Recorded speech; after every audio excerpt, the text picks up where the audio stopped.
After Ahab's death, Moab rebelled against Israel. Now Ahaziah had fallen through the lattice of his upper room in Samaria and injured himself.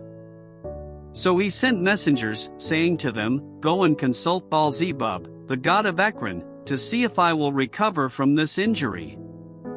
But the angel of the Lord said to Elijah the Tishbite, "Go up and meet the messengers of the king of Samaria and ask them, is it because there is no God in Israel that you are going off to consult Baal-zebub, the god of Ekron? Therefore this is what the Lord says, you will not leave the bed you are lying on. You will certainly die." So Elijah went. When the messengers returned to the king, he asked them, "Why have you come back?" "A man came to meet us," they replied. "And he said to us, 'Go back to the king who sent you and tell him, this is what the Lord says, is it because there is no God in Israel that you are sending messengers to consult Baal-zebub, the god of Ekron? Therefore you will not leave the bed you are lying on. You will certainly die." The king asked them, "What kind of man was it who came to meet you and told you this?" They replied, "He had a garment of hair and had a leather belt around his waist." The king said, "That was Elijah the Tishbite." Then he sent to Elijah a captain with his company of 50 men. The captain went up to Elijah, who was sitting on the top of a hill, and said to him, "Man of God, the king says, come down." Elijah answered the captain, "If I am a man of God, may fire come down from heaven and consume you and your 50 men." Then fire fell from heaven and consumed the captain and his men. At this the king sent to Elijah another captain with his 50 men. The captain said to him, "Man of God, this is what the king says, come down at once."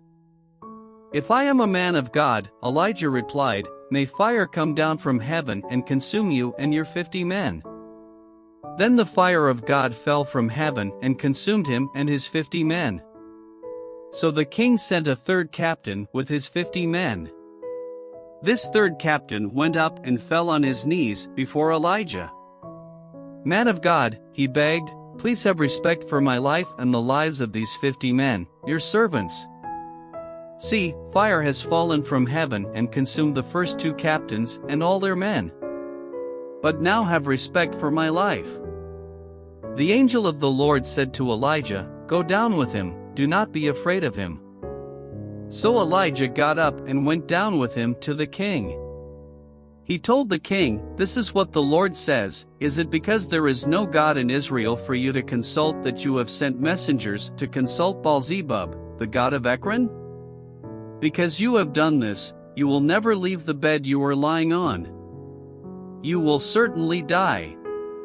So he died, according to the word of the Lord that Elijah had spoken.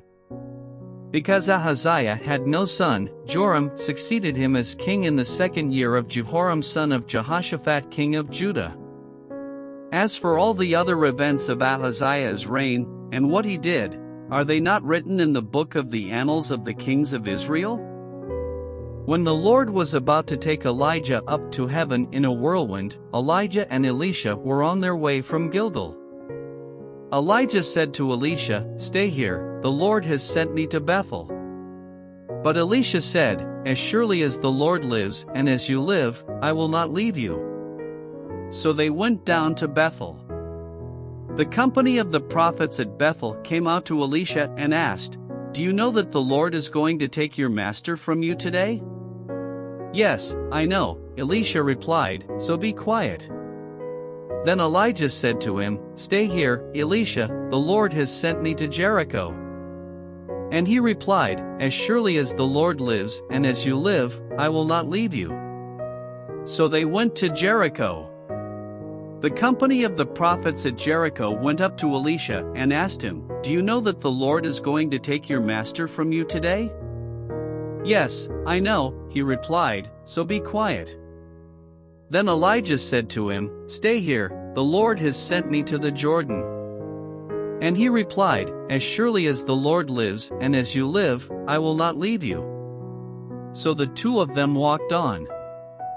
50 men from the company of the prophets went and stood at a distance, facing the place where Elijah and Elisha had stopped at the Jordan. Elijah took his cloak, rolled it up and struck the water with it. The water divided to the right and to the left, and the two of them crossed over on dry ground. When they had crossed, Elijah said to Elisha, "Tell me, what can I do for you before I am taken from you?" "Let me inherit a double portion of your spirit," Elisha replied. "You have asked a difficult thing," Elijah said, "yet if you see me when I am taken from you, it will be yours, otherwise, it will not." As they were walking along and talking together, suddenly a chariot of fire and horses of fire appeared and separated the two of them, and Elijah went up to heaven in a whirlwind. Elisha saw this and cried out, "My father! My father! The chariots and horsemen of Israel!" And Elisha saw him no more. Then he took hold of his garment and tore it in two. Elisha then picked up Elijah's cloak that had fallen from him and went back and stood on the bank of the Jordan. He took the cloak that had fallen from Elijah and struck the water with it. "Where now is the Lord, the God of Elijah?" he asked. When he struck the water, it divided to the right and to the left, and he crossed over. The company of the prophets from Jericho, who were watching, said, "The spirit of Elijah is resting on Elisha." And they went to meet him and bowed to the ground before him. "Look," they said, "we your servants have 50 able men. Let them go and look for your master. Perhaps the Spirit of the Lord has picked him up and set him down on some mountain or in some valley." "No," Elisha replied, "do not send them." But they persisted until he was too embarrassed to refuse. So he said, "Send them." And they sent 50 men, who searched for 3 days but did not find him. When they returned to Elisha, who was staying in Jericho, he said to them, "Didn't I tell you not to go?" The people of the city said to Elisha, "Look, our lord, this town is well situated, as you can see, but the water is bad and the land is unproductive. Bring me a new bowl," he said, "and put salt in it." So they brought it to him. Then he went out to the spring and threw the salt into it, saying, "This is what the Lord says, I have healed this water. Never again will it cause death or make the land unproductive." And the water has remained pure to this day, according to the word Elisha had spoken. From there Elisha went up to Bethel. As he was walking along the road, some boys came out of the town and jeered at him. "Get out of here, Baldy," they said. "Get out of here, Baldy." He turned around, looked at them and called down a curse on them in the name of the Lord. Then 2 bears came out of the woods and mauled 42 of the boys.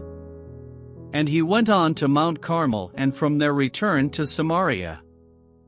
Joram son of Ahab became king of Israel in Samaria in the 18th year of Jehoshaphat king of Judah, and he reigned 12 years. He did evil in the eyes of the Lord, but not as his father and mother had done. He got rid of the sacred stone of Baal that his father had made. Nevertheless he clung to the sins of Jeroboam son of Nebat, which he had caused Israel to commit. He did not turn away from them. Now Mesha king of Moab raised sheep, and he had to pay the king of Israel a tribute of 100,000 lambs and the wool of 100,000 rams.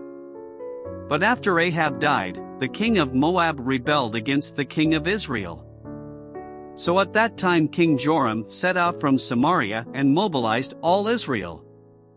He also sent this message to Jehoshaphat king of Judah, "The king of Moab has rebelled against me. Will you go with me to fight against Moab?" "I will go with you," he replied. "I am as you are, my people as your people, my horses as your horses." "By what route shall we attack?" he asked. "Through the desert of Edom," he answered. So the king of Israel set out with the king of Judah and the king of Edom. After a roundabout march of 7 days, the army had no more water for themselves or for the animals with them. "What?" exclaimed the king of Israel. Has the Lord called us 3 kings together only to deliver us into the hands of Moab? But Jehoshaphat asked, Is there no prophet of the Lord here, through whom we may inquire of the Lord? An officer of the king of Israel answered, Elisha son of Shaphat is here. He used to pour water on the hands of Elijah. Jehoshaphat said, The word of the Lord is with him.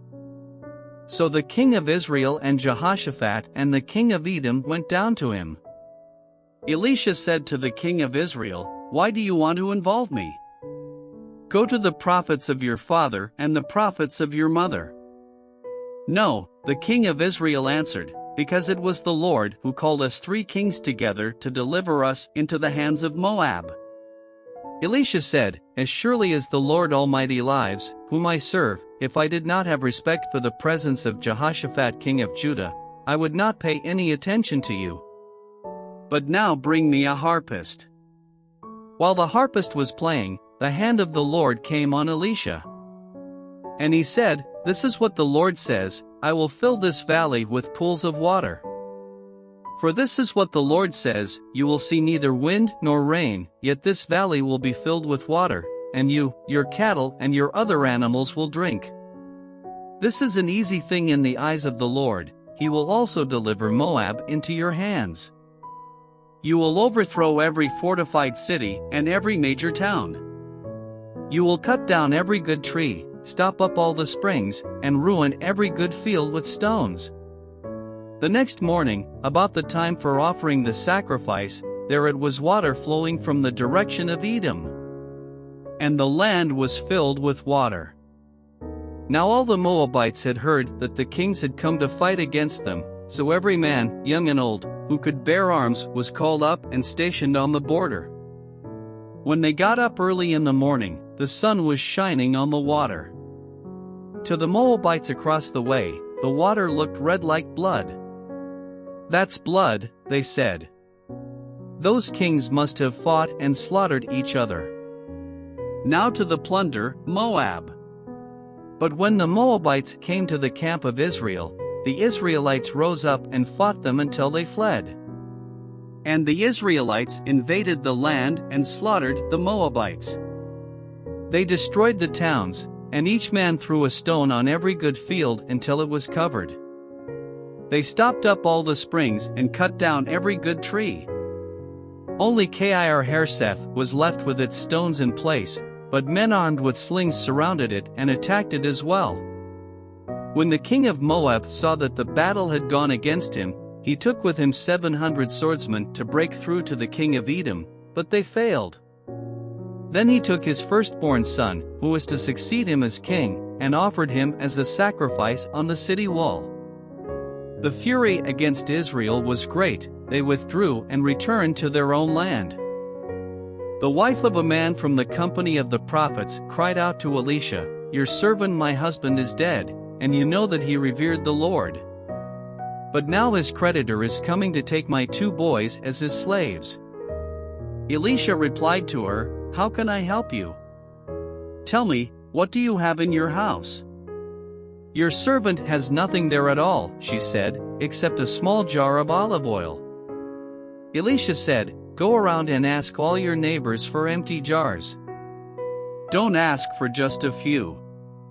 Then go inside and shut the door behind you and your sons. Pour oil into all the jars, and as each is filled, put it to one side. She left him and shut the door behind her and her sons. They brought the jars to her, and she kept pouring. When all the jars were full, she said to her son, Bring me another one. But he replied, There is not a jar left. Then the oil stopped flowing. She went and told the man of God, and he said, Go, sell the oil and pay your debts. You and your sons can live on what is left. One day Elisha went to Shunem. And a well-to-do woman was there, who urged him to stay for a meal. So whenever he came by, he stopped there to eat. She said to her husband, I know that this man who often comes our way is a holy man of God. Let's make a small room on the roof and put in it a bed and a table, a chair and a lamp for him. Then he can stay there whenever he comes to us." One day when Elisha came, he went up to his room and lay down there. 12 He said to his servant Gehazi, "Call the Shunammite." So he called her, and she stood before him. Elisha said to him, "Tell her, you have gone to all this trouble for us. Now what can be done for you? Can we speak on your behalf to the king or the commander of the army?" She replied, "I have a home among my own people. What can be done for her?" Elisha asked. Gehazi said, "She has no son, and her husband is old." Then Elisha said, "Call her." So he called her, and she stood in the doorway. "About this time next year," Elisha said, "you will hold a son in your arms." "No, my lord," she objected. "Please, man of God, don't mislead your servant." But the woman became pregnant, and the next year about that same time she gave birth to a son, just as Elisha had told her. The child grew, and one day he went out to his father, who was with the reapers. He said to his father, "My head! My head!" His father told a servant, "Carry him to his mother." After the servant had lifted him up and carried him to his mother, the boy sat on her lap until noon, and then he died. She went up and laid him on the bed of the man of God, then shut the door and went out. She called her husband and said, "Please send me one of the servants and a donkey so I can go to the man of God quickly and return." "Why go to him today?" he asked. "It's not the new moon or the Sabbath." "That's all right," she said. She saddled the donkey and said to her servant, "Lead on, don't slow down for me unless I tell you." So she set out and came to the man of God at Mount Carmel. When he saw her in the distance, the man of God said to his servant Gehazi, "Look, there's the Shunammite. Run to meet her and ask her, 'Are you all right?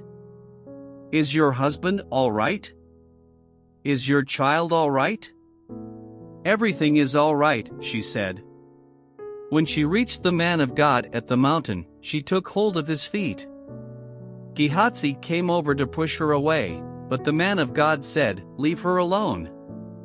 She is in bitter distress, but the Lord has hidden it from me and has not told me why." "Did I ask you for a son, my lord?" she said. "Didn't I tell you, don't raise my hopes?" Elisha said to Gehazi, "Tuck your cloak into your belt, take my staff in your hand and run. Don't greet anyone you meet, and if anyone greets you, do not answer. Lay my staff on the boy's face."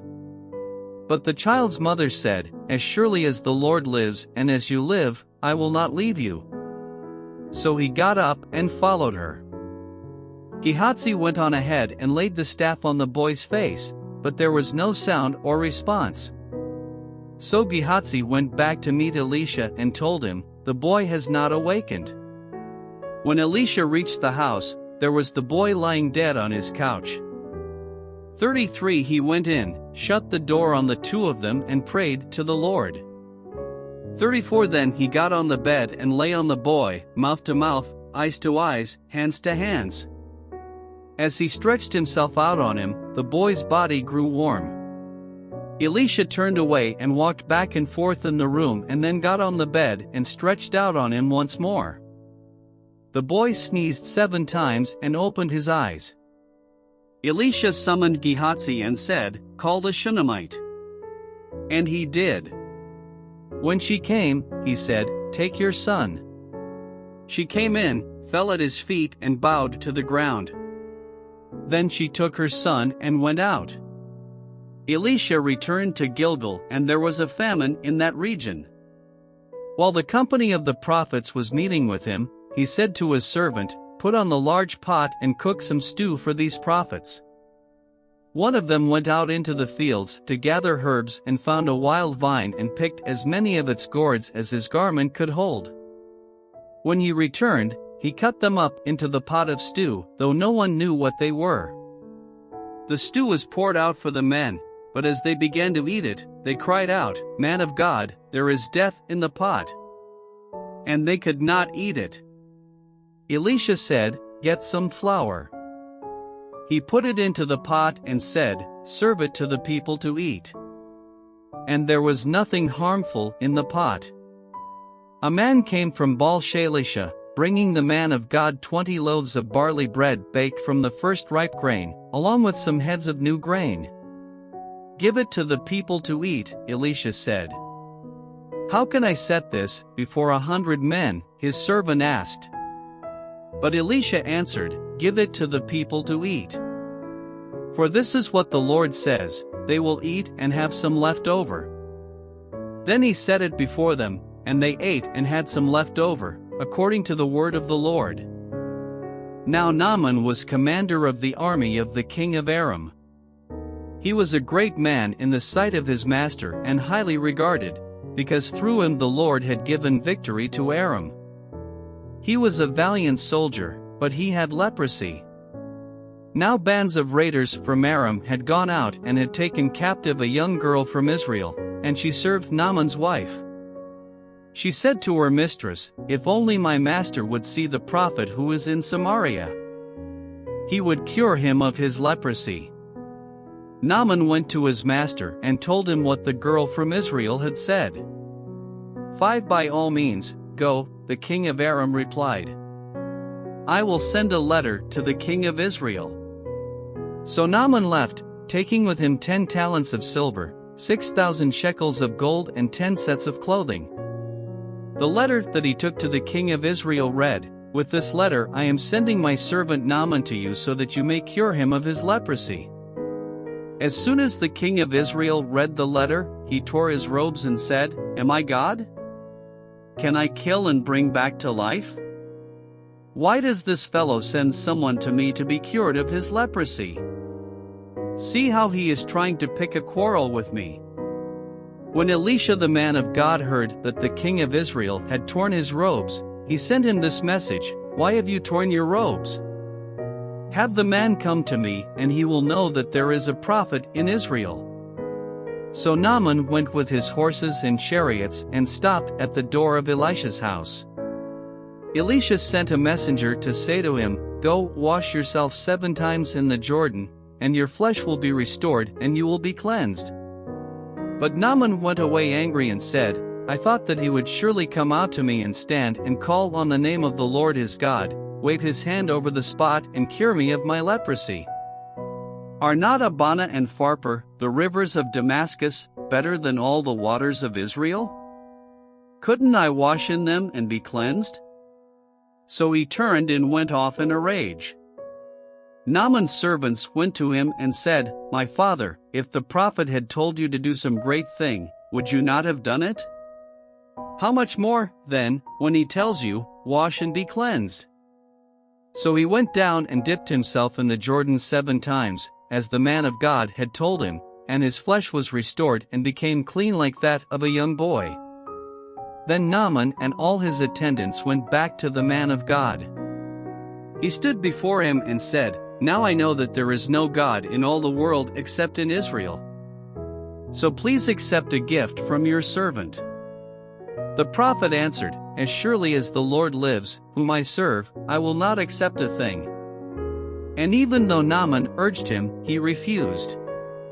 "If you will not," said Naaman, "please let me, your servant, be given as much earth as a pair of mules can carry, for your servant will never again make burnt offerings and sacrifices to any other god but the Lord.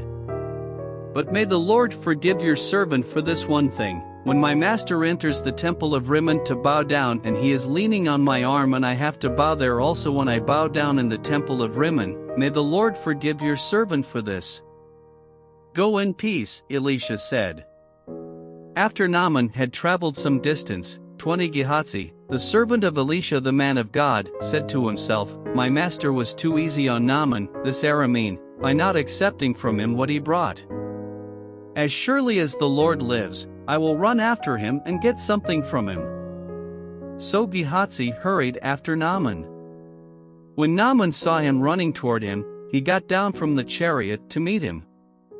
"Is everything all right?" he asked. "Everything is all right," Gehazi answered. My master sent me to say, 2 young men from the company of the prophets have just come to me from the hill country of Ephraim. Please give them a talent of silver and 2 sets of clothing. By all means, take 2 talents, said Naaman. He urged Gehazi to accept them, and then tied up the 2 talents of silver in 2 bags, with 2 sets of clothing. He gave them to 2 of his servants, and they carried them ahead of Gehazi. When Gehazi came to the hill, he took the things from the servants and put them away in the house. He sent the men away, and they left. When he went in and stood before his master, Elisha asked him, "Where have you been, Gehazi?" "Your servant didn't go anywhere," Gehazi answered. But Elisha said to him, "Was not my spirit with you when the man got down from his chariot to meet you? Is this the time to take money, or to accept clothes or olive groves and vineyards, or flocks and herds, or male and female slaves? Naaman's leprosy will cling to you and to your descendants forever." Then Gehazi went from Elisha's presence, and his skin was leprous, it had become as white as snow. The company of the prophets said to Elisha, "Look, the place where we meet with you is too small for us. Let us go to the Jordan, where each of us can get a pole, and let us build a place there for us to meet." And he said, "Go." Then one of them said, "Won't you please come with your servants?" "I will," Elisha replied. And he went with them. They went to the Jordan and began to cut down trees. As one of them was cutting down a tree, the iron axe head fell into the water. "Oh no, my lord," he cried out. "It was borrowed." The man of God asked, "Where did it fall?" When he showed him the place, Elisha cut a stick and threw it there, and made the iron float. "Lift it out," he said. Then the man reached out his hand and took it.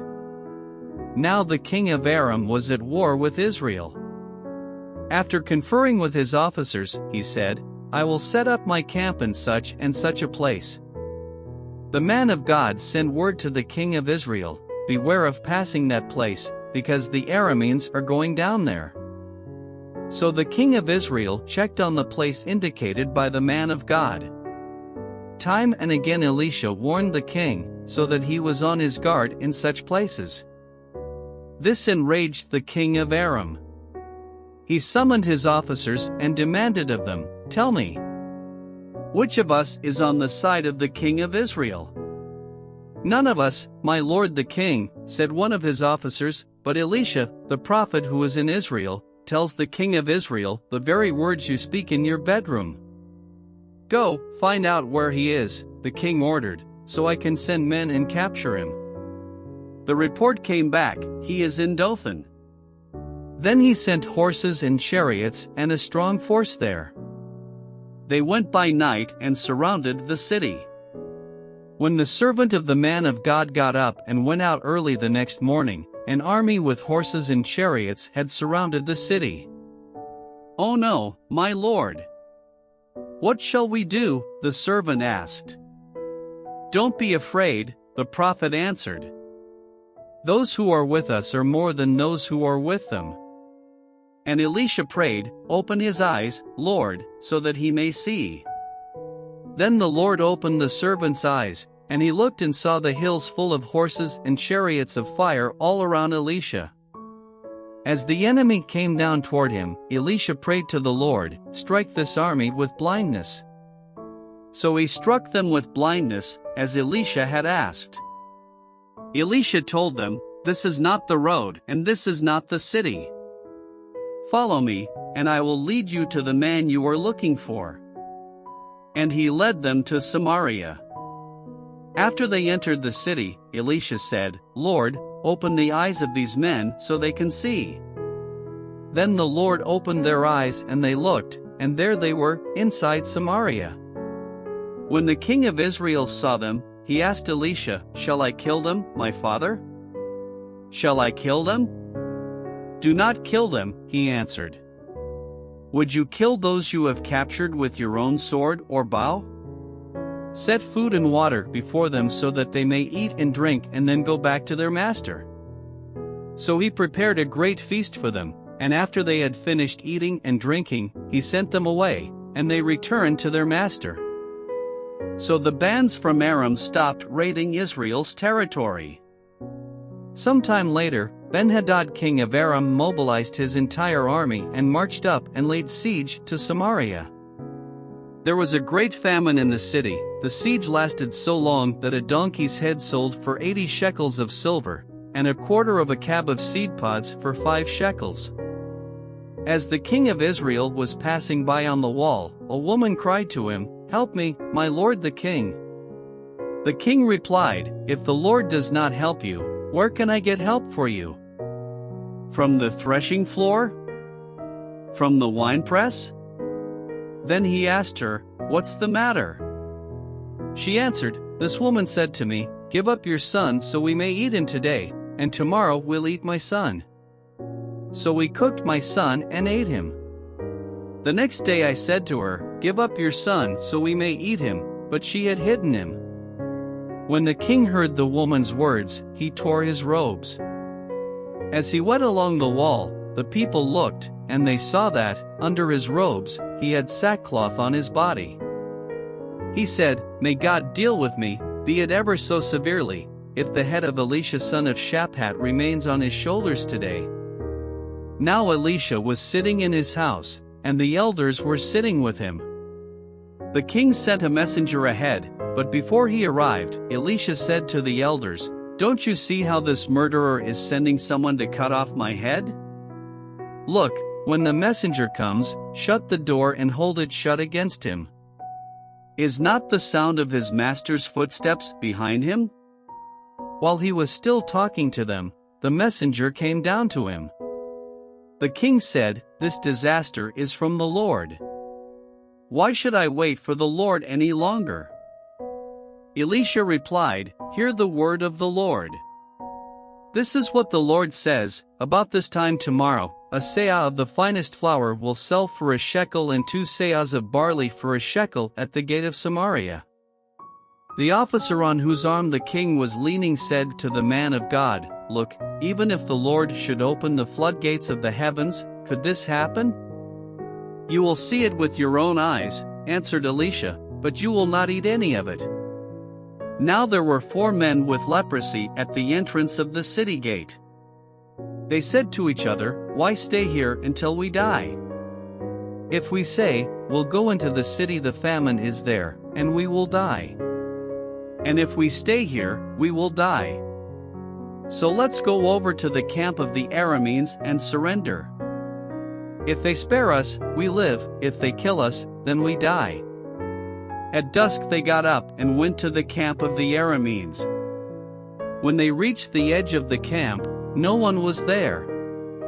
For the Lord had caused the Arameans to hear the sound of chariots and horses and a great army, so that they said to one another, "Look, the king of Israel has hired the Hittite and Egyptian kings to attack us." So they got up and fled in the dusk and abandoned their tents and their horses and donkeys. They left the camp as it was and ran for their lives. The men who had leprosy reached the edge of the camp, entered one of the tents, and ate and drank. Then they took silver, gold and clothes, and went off and hid them. They returned and entered another tent and took some things from it and hid them also. Then they said to each other, "What we're doing is not right. This is a day of good news and we are keeping it to ourselves. If we wait until daylight, punishment will overtake us. Let's go at once and report this to the royal palace." So they went and called out to the city gatekeepers and told them, "We went into the Aramean camp and no one was there, not a sound of anyone, only tethered horses and donkeys, and the tents left just as they were." The gatekeepers shouted the news, and it was reported within the palace. The king got up in the night and said to his officers, "I will tell you what the Arameans have done to us. They know we are starving, so they have left the camp to hide in the countryside, thinking, they will surely come out, and then we will take them alive and get into the city." One of his officers answered, have some men take 5 of the horses that are left in the city.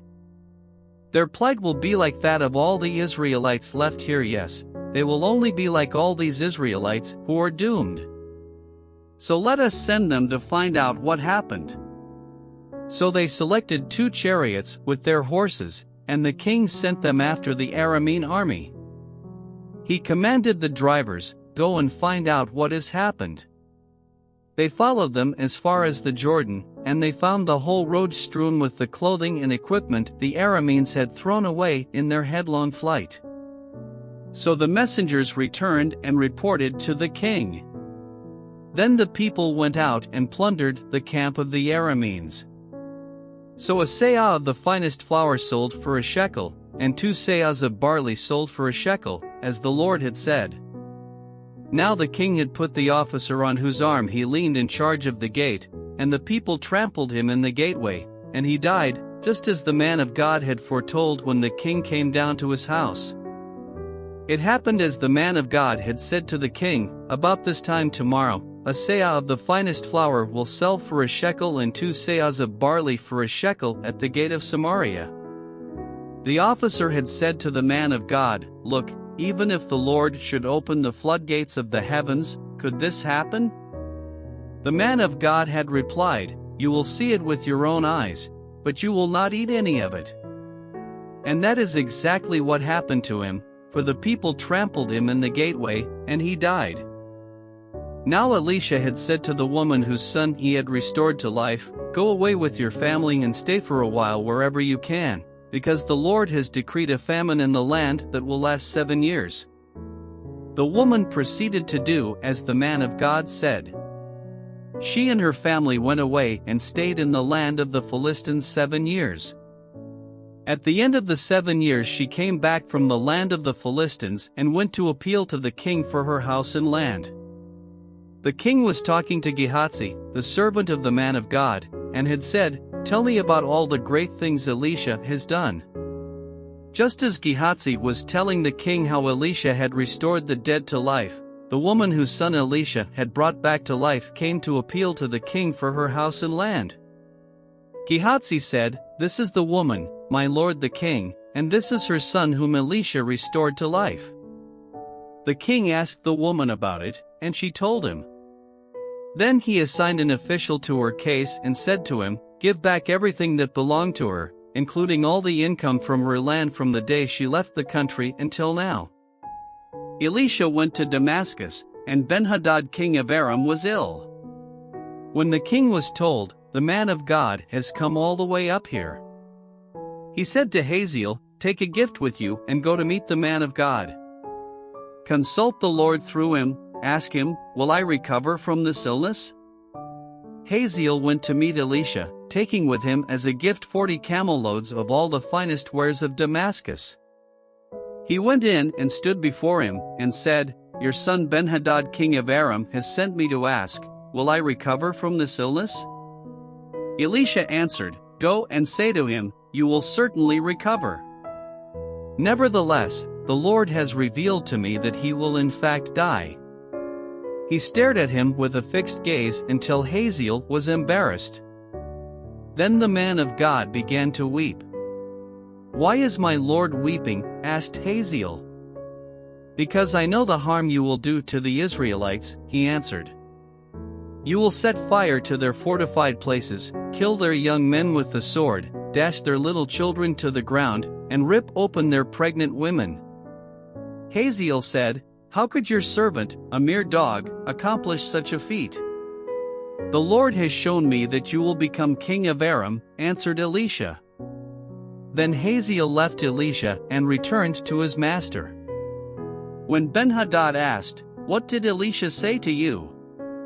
Hazael replied, "He told me that you would certainly recover." But the next day he took a thick cloth, soaked it in water and spread it over the king's face, so that he died. Then Hazael succeeded him as king. In the 5th year of Joram son of Ahab king of Israel, when Jehoshaphat was king of Judah, Jehoram son of Jehoshaphat began his reign as king of Judah. He was 32 years old when he became king, and he reigned in Jerusalem 8 years. He followed the ways of the kings of Israel, as the house of Ahab had done, for he married a daughter of Ahab. He did evil in the eyes of the Lord. Nevertheless, for the sake of his servant David, the Lord was not willing to destroy Judah. He had promised to maintain a lamp for David and his descendants forever. In the time of Jehoram, Edom rebelled against Judah and set up its own king. So Jehoram went to Zair with all his chariots. The Edomites surrounded him and his chariot commanders, but he rose up and broke through by night. His army, however, fled back home. To this day Edom has been in rebellion against Judah. Libnah revolted at the same time. As for the other events of Jehoram's reign, and all he did, are they not written in the book of the annals of the kings of Judah? Jehoram rested with his ancestors and was buried with them in the city of David. And Ahaziah his son succeeded him as king. In the 12th year of Joram son of Ahab king of Israel, Ahaziah son of Jehoram king of Judah began to reign. Ahaziah was 22 years old when he became king, and he reigned in Jerusalem 1 year. His mother's name was Athaliah, a granddaughter of Omri king of Israel. He followed the ways of the house of Ahab and did evil in the eyes of the Lord, as the house of Ahab had done, for he was related by marriage to Ahab's family. Ahaziah went with Joram son of Ahab to war against Hazael king of Aram at Ramoth-Gilead. The Arameans wounded Joram. So King Joram returned to Jezreel to recover from the wounds the Arameans had inflicted on him at Ramoth in his battle with Hazael king of Aram. Then Ahaziah son of Jehoram king of Judah went down to Jezreel to see Joram son of Ahab, because he had been wounded. The prophet Elisha summoned a man from the company of the prophets and said to him, "Tuck your cloak into your belt, take this flask of olive oil with you and go to Ramoth-Gilead. When you get there, look for Jehu son of Jehoshaphat, the son of Nimshi. Go to him, get him away from his companions, and take him into an inner room. Then take the flask and pour the oil on his head and declare, 'This is what the Lord says, I anoint you king over Israel.' Then open the door and run, don't delay." So the young prophet went to Ramoth-Gilead.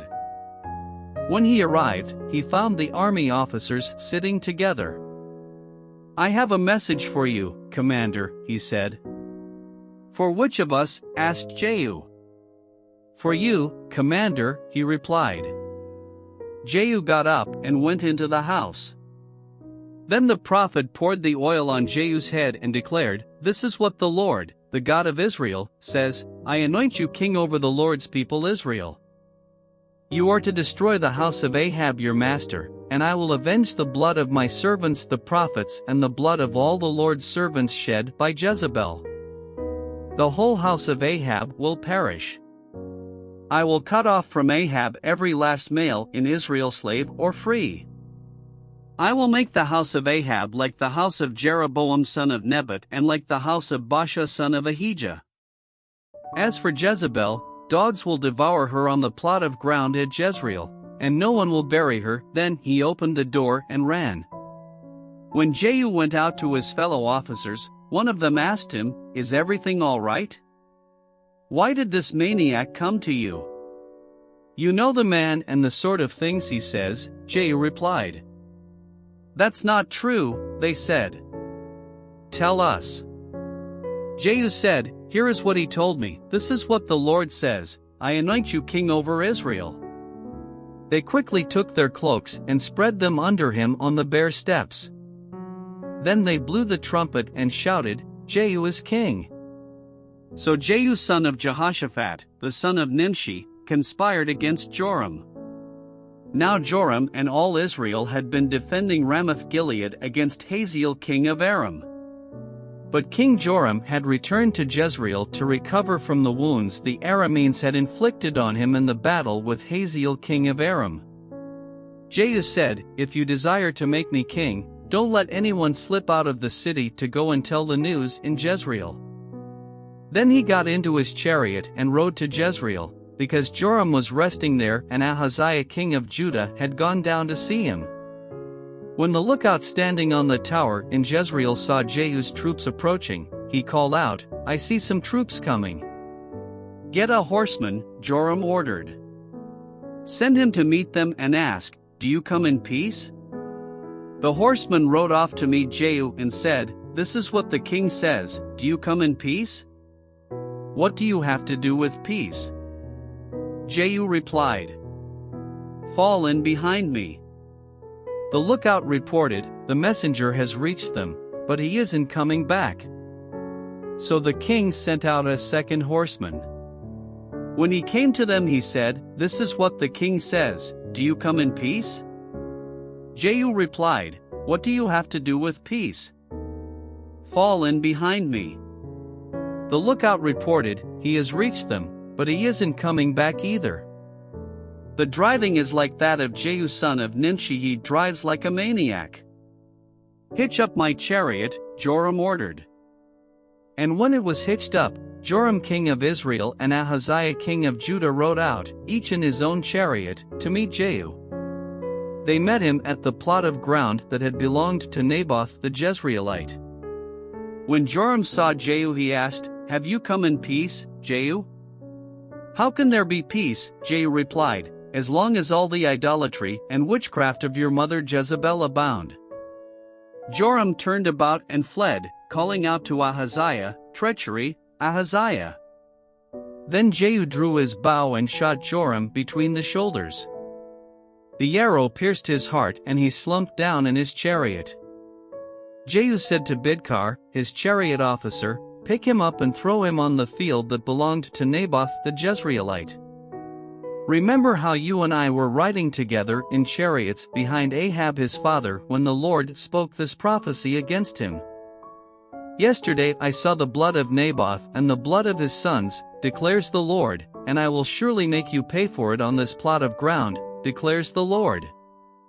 Now then, pick him up and throw him on that plot, in accordance with the word of the Lord."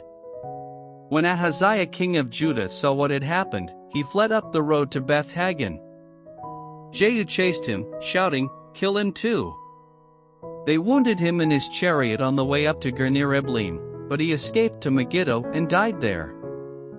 His servants took him by chariot to Jerusalem and buried him with his ancestors in his tomb in the city of David. In the 11th year of Joram son of Ahab, Ahaziah had become king of Judah. Then Jehu went to Jezreel. When Jezebel heard about it, she put on eye makeup, arranged her hair and looked out of a window. As Jehu entered the gate, she asked, "Have you come in peace, you Zimri, you murderer of your master?" He looked up at the window and called out, "Who was on my side?" "Who?" 2 or 3 eunuchs looked down at him. "Throw her down," Jehu said. So they threw her down, and some of her blood spattered the wall and the horses as they trampled her underfoot. Jehu went in and ate and drank.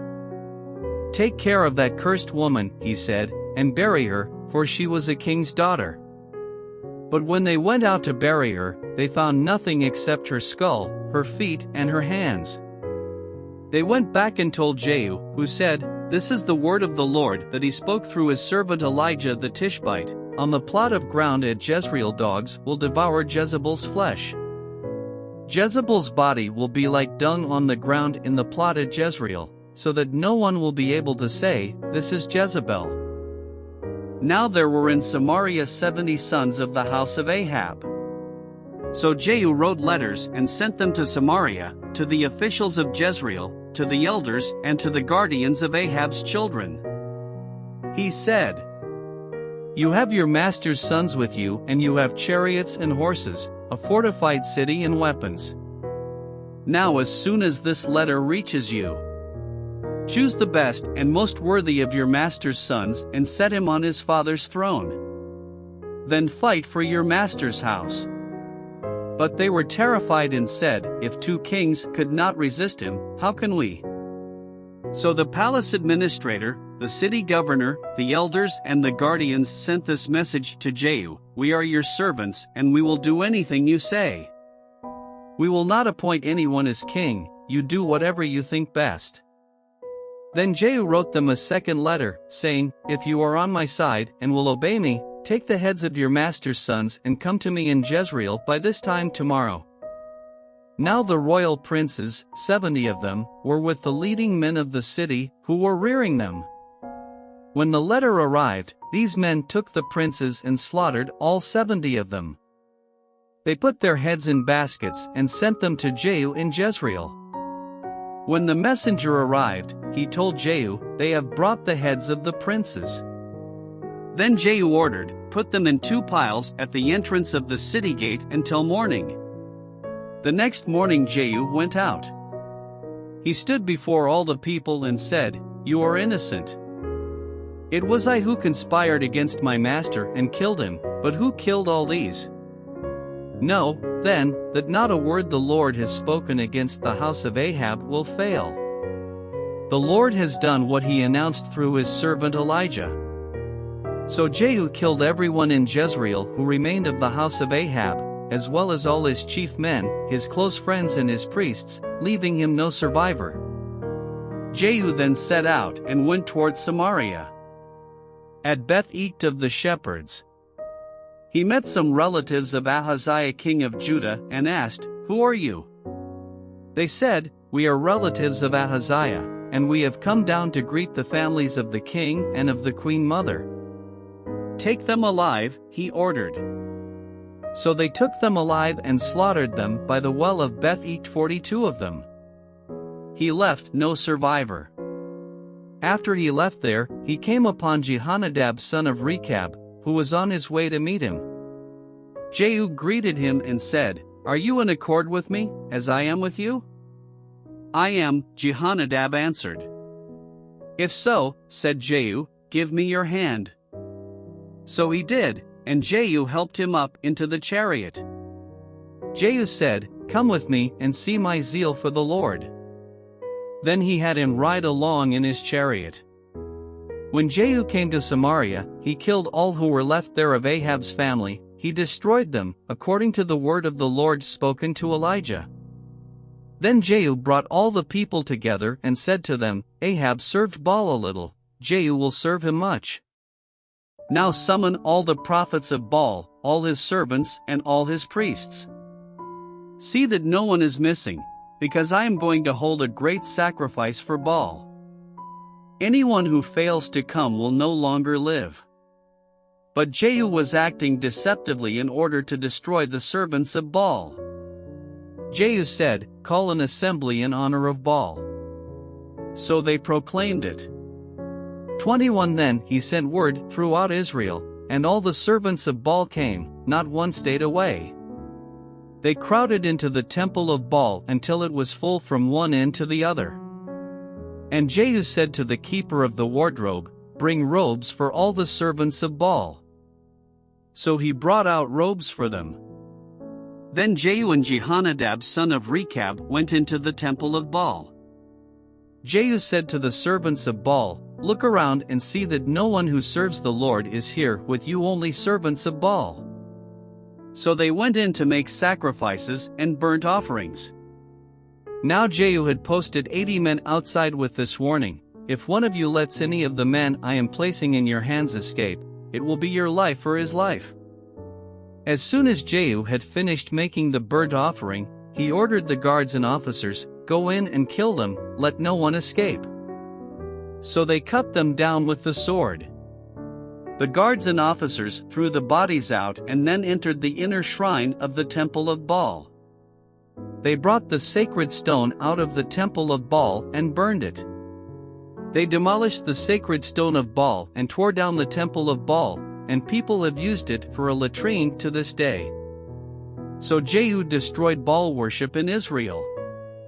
However, he did not turn away from the sins of Jeroboam son of Nebat, which he had caused Israel to commit the worship of the golden calves at Bethel and Dan.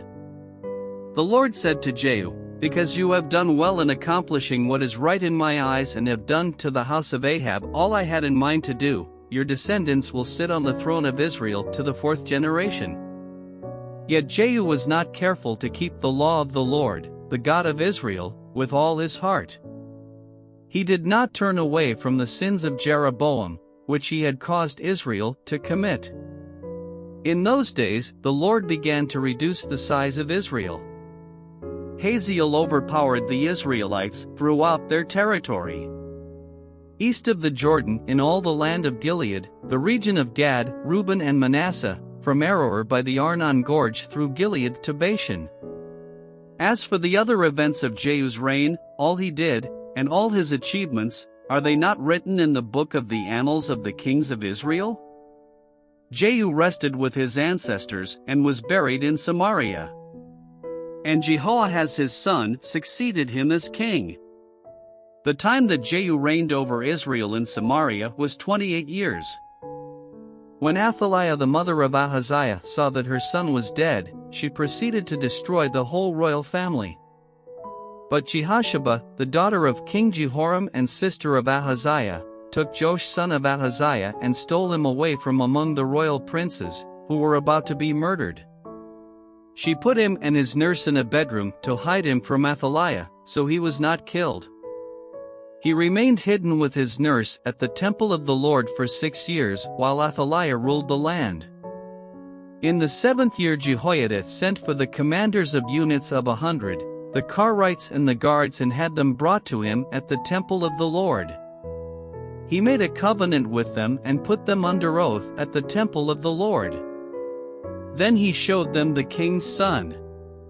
He commanded them, saying, "This is what you are to do, you who are in the 3 companies that are going on duty on the Sabbath, a third of you guarding the royal palace, a third at the Sur gate, and a third at the gate behind the guard, who take turns guarding the temple. And you who are in the other 2 companies that normally go off Sabbath duty are all to guard the temple for the king. Station yourselves around the king, each of you with weapon in hand. Anyone who approaches your ranks is to be put to death. Stay close to the king wherever he goes." The commanders of units of 100 did just as Jehoiada the priest ordered. Each one took his men, those who were going on duty on the Sabbath and those who were going off duty, and came to Jehoiada the priest.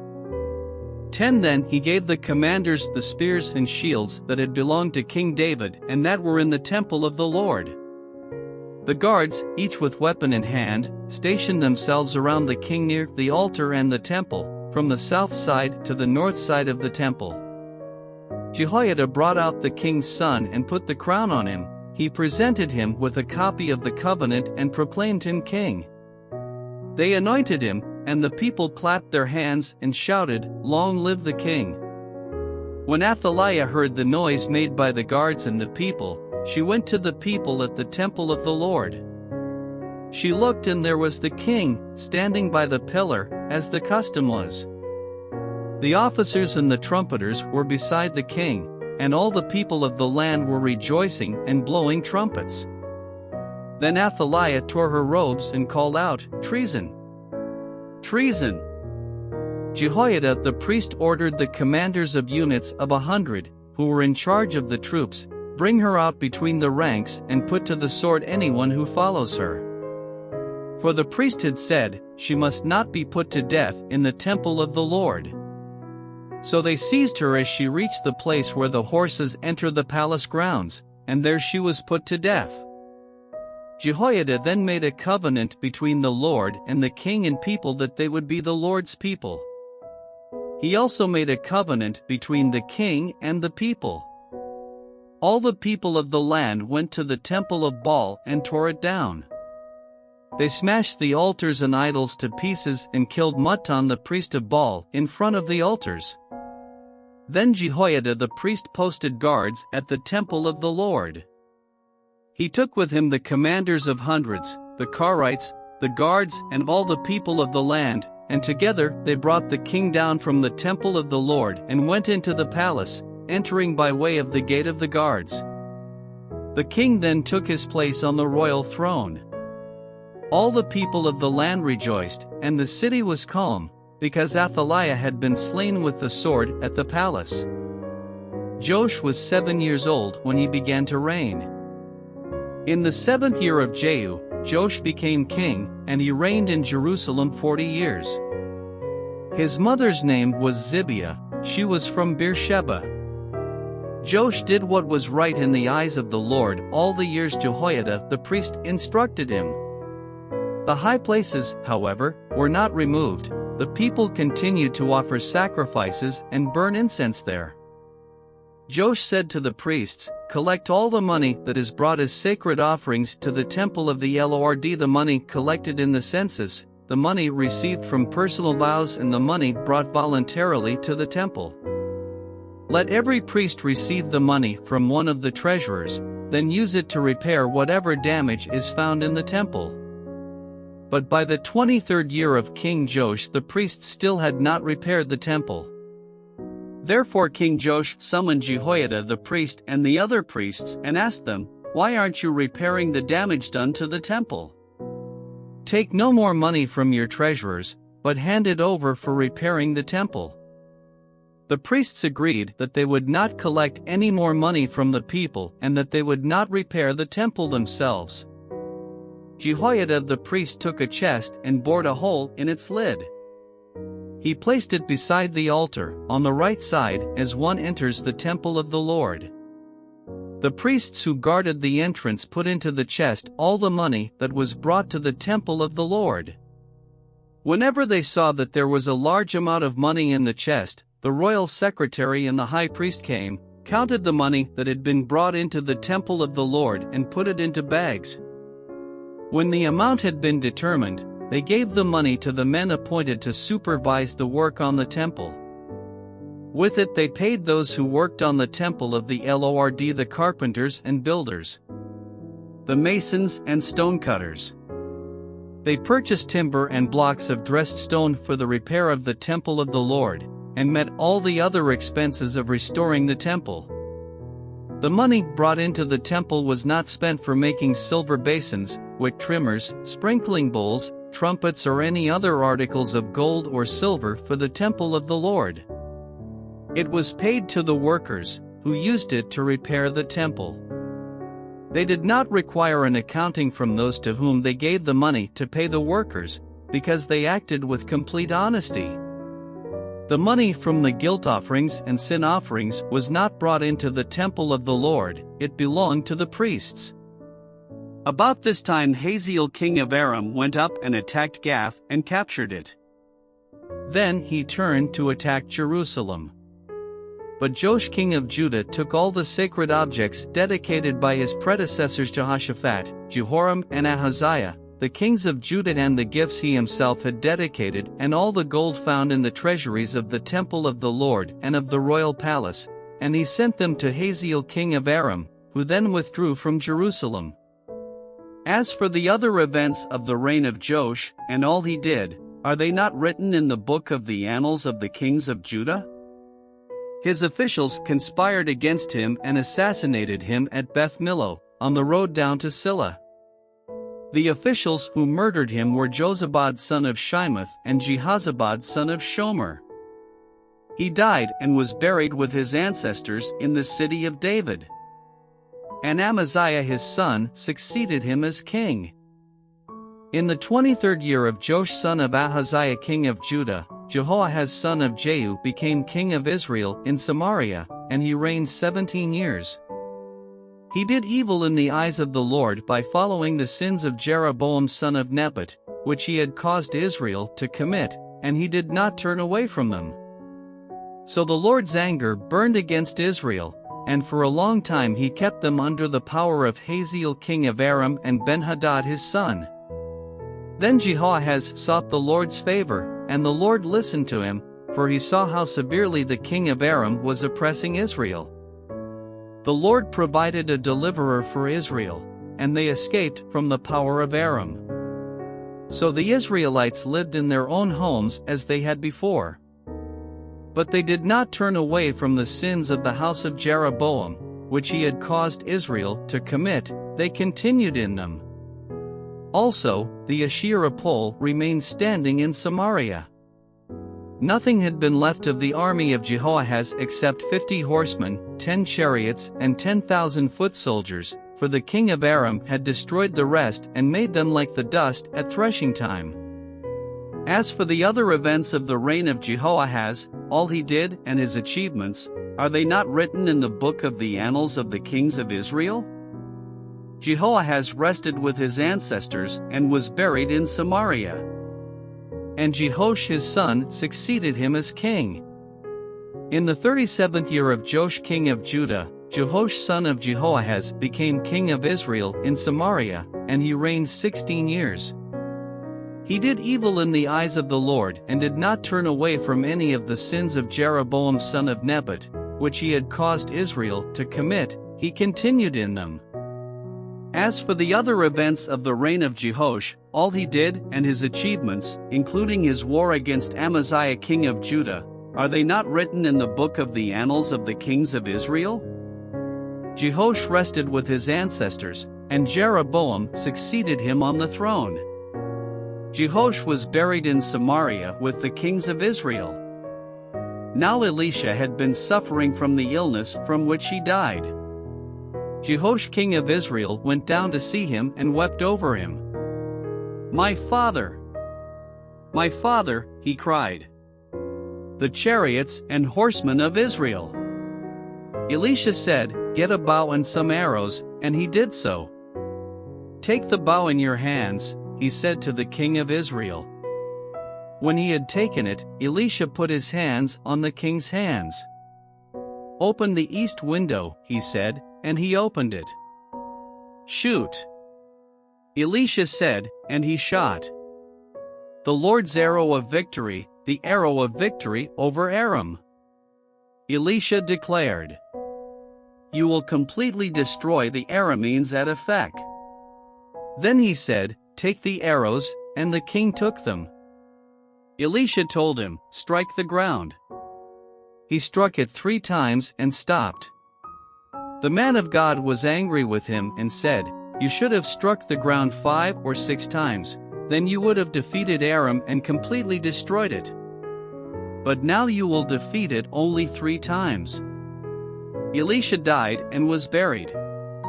Now Moabite raiders used to enter the country every spring. Once while some Israelites were burying a man, suddenly they saw a band of raiders, so they threw the man's body into Elisha's tomb. When the body touched Elisha's bones, the man came to life and stood up on his feet. Hazael king of Aram oppressed Israel throughout the reign of Jehoahaz. 23 But the Lord was gracious to them and had compassion and showed concern for them because of his covenant with Abraham, Isaac, and Jacob. To this day he has been unwilling to destroy them or banish them from his presence. Hazael king of Aram died, and Ben-Hadad his son succeeded him as king. 25 Then Jehoash son of Jehoahaz recaptured from Ben-Hadad son of Hazael the towns he had taken in battle from his father Jehoahaz. 3 times Jehoash defeated him, and so he recovered the Israelite towns. In the 2nd year of Jehoash son of Jehoahaz king of Israel, Amaziah son of Joash king of Judah began to reign. He was 25 years old when he became king, and he reigned in Jerusalem 29 years. His mother's name was Jehoaddan, she was from Jerusalem. He did what was right in the eyes of the Lord, but not as his father David had done. In everything he followed the example of his father Joash. The high places, however, were not removed. The people continued to offer sacrifices and burn incense there. After the kingdom was firmly in his grasp, he executed the officials who had murdered his father the king. Yet he did not put the children of the assassins to death, in accordance with what is written in the book of the law of Moses, where the Lord commanded, "Parents are not to be put to death for their children, nor children put to death for their parents, each will die for their own sin." He was the one who defeated 10,000 Edomites in the valley of Salt and captured Selah in battle, calling it Joktheel, the name it has to this day. Then Amaziah sent messengers to Jehoash son of Jehoahaz, the son of Jehu, king of Israel, with the challenge, "Come, let us face each other in battle." But Jehoash king of Israel replied to Amaziah king of Judah, "A thistle in Lebanon sent a message to a cedar in Lebanon, 'Give your daughter to my son in marriage.' Then a wild beast in Lebanon came along and trampled the thistle underfoot. You have indeed defeated Edom, and now you are arrogant. Glory in your victory, but stay at home. Why ask for trouble and cause your own downfall and that of Judah also?" Amaziah, however, would not listen, so Jehoash king of Israel attacked. He and Amaziah king of Judah faced each other at Beth Shemesh in Judah. 12 Judah was routed by Israel, and every man fled to his home. Jehoash king of Israel captured Amaziah king of Judah, the son of Joash, the son of Ahaziah, at Beth Shemesh. Then Jehoash went to Jerusalem and broke down the wall of Jerusalem from the Ephraim gate to the corner gate, a section about 400 cubits long. He took all the gold and silver and all the articles found in the temple of the Lord and in the treasuries of the royal palace. He also took hostages and returned to Samaria. As for the other events of the reign of Jehoash, what he did and his achievements, including his war against Amaziah king of Judah, are they not written in the book of the annals of the kings of Israel? Jehoash rested with his ancestors and was buried in Samaria with the kings of Israel. And Jeroboam his son succeeded him as king. Amaziah son of Joash king of Judah lived for 15 years after the death of Jehoash son of Jehoahaz king of Israel. As for the other events of Amaziah's reign, are they not written in the book of the annals of the kings of Judah? They conspired against him in Jerusalem, and he fled to Lachish, but they sent men after him to Lachish and killed him there. He was brought back by horse and was buried in Jerusalem with his ancestors, in the city of David. Then all the people of Judah took Azariah, who was 16 years old, and made him king in place of his father Amaziah. He was the one who rebuilt Elath and restored it to Judah after Amaziah rested with his ancestors. In the 15th year of Amaziah son of Joash king of Judah, Jeroboam son of Jehoash king of Israel became king in Samaria, and he reigned 41 years. He did evil in the eyes of the Lord and did not turn away from any of the sins of Jeroboam son of Nebat, which he had caused Israel to commit. He was the one who restored the boundaries of Israel from Lebo-Hamath to the Dead Sea, in accordance with the word of the Lord, the God of Israel, spoken through his servant Jonah son of Amittai, the prophet from Gath-Hepher. The Lord had seen how bitterly everyone in Israel, whether slave or free, was suffering. There was no one to help them. And since the Lord had not said he would blot out the name of Israel from under heaven, he saved them by the hand of Jeroboam son of Jehoash. As for the other events of Jeroboam's reign, all he did, and his military achievements, including how he recovered for Israel both Damascus and Hamath, which had belonged to Judah, are they not written in the book of the annals of the kings of Israel? Jeroboam rested with his ancestors, the kings of Israel. And Zechariah his son succeeded him as king. In the 27th year of Jeroboam king of Israel, Azariah son of Amaziah king of Judah began to reign. He was 16 years old when he became king, and he reigned in Jerusalem 52 years. His mother's name was Jechaliah, she was from Jerusalem. He did what was right in the eyes of the Lord, just as his father Amaziah had done. The high places, however, were not removed. The people continued to offer sacrifices and burn incense there. The Lord afflicted the king with leprosy until the day he died, and he lived in a separate house. Jotham the king's son had charge of the palace and governed the people of the land. As for the other events of Azariah's reign, and all he did, are they not written in the book of the annals of the kings of Judah? Azariah rested with his ancestors and was buried near them in the city of David. And Jotham his son succeeded him as king. In the 38th year of Azariah king of Judah, Zechariah son of Jeroboam became king of Israel in Samaria, and he reigned 6 months. He did evil in the eyes of the Lord, as his predecessors had done. He did not turn away from the sins of Jeroboam son of Nebat, which he had caused Israel to commit. Shallum son of Jabesh conspired against Zechariah.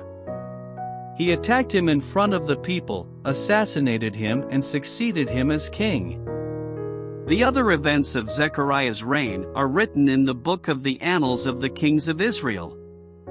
So the word of the Lord spoken to Jehu was fulfilled, your descendants will sit on the throne of Israel to the 4th generation. Shallum son of Jabesh became king in the 39th year of Uzziah king of Judah, and he reigned in Samaria 1 month. Then Menahem son of Gadi went from Tirzah up to Samaria. He attacked Shallum son of Jabesh in Samaria, assassinated him and succeeded him as king. The other events of Shallum's reign, and the conspiracy he led, are written in the book of the annals of the kings of Israel. At that time Menahem, starting out from Tirzah, attacked Tifsah and everyone in the city and its vicinity, because they refused to open their gates. He sacked Tifsah and ripped open all the pregnant women. In the 39th year of Azariah king of Judah, Menahem son of Gadi became king of Israel, and he reigned in Samaria 10 years. He did evil in the eyes of the Lord. During his entire reign he did not turn away from the sins of Jeroboam son of Nebat, which he had caused Israel to commit.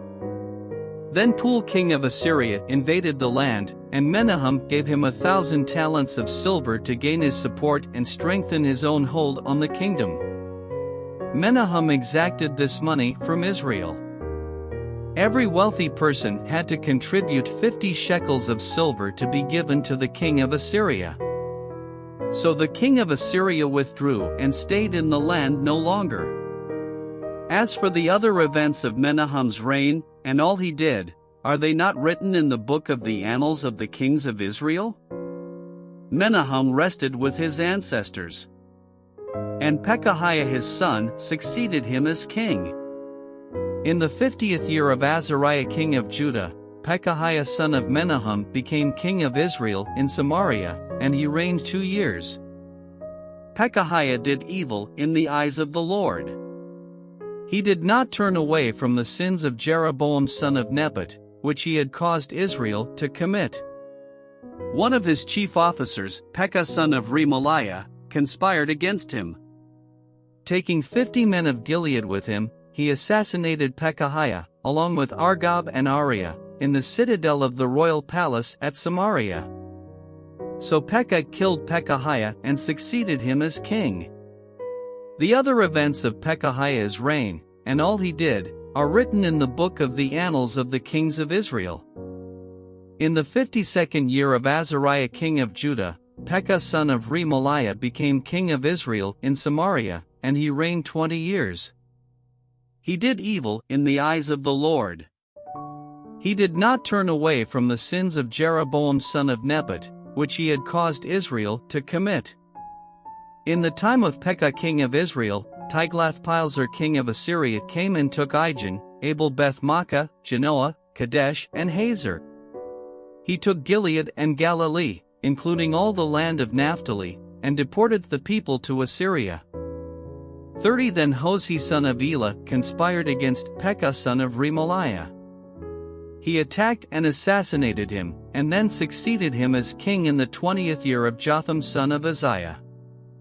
As for the other events of Pekah's reign, and all he did, are they not written in the book of the annals of the kings of Israel? In the 2nd year of Pekah son of Remaliah king of Israel, Jotham son of Uzziah king of Judah began to reign.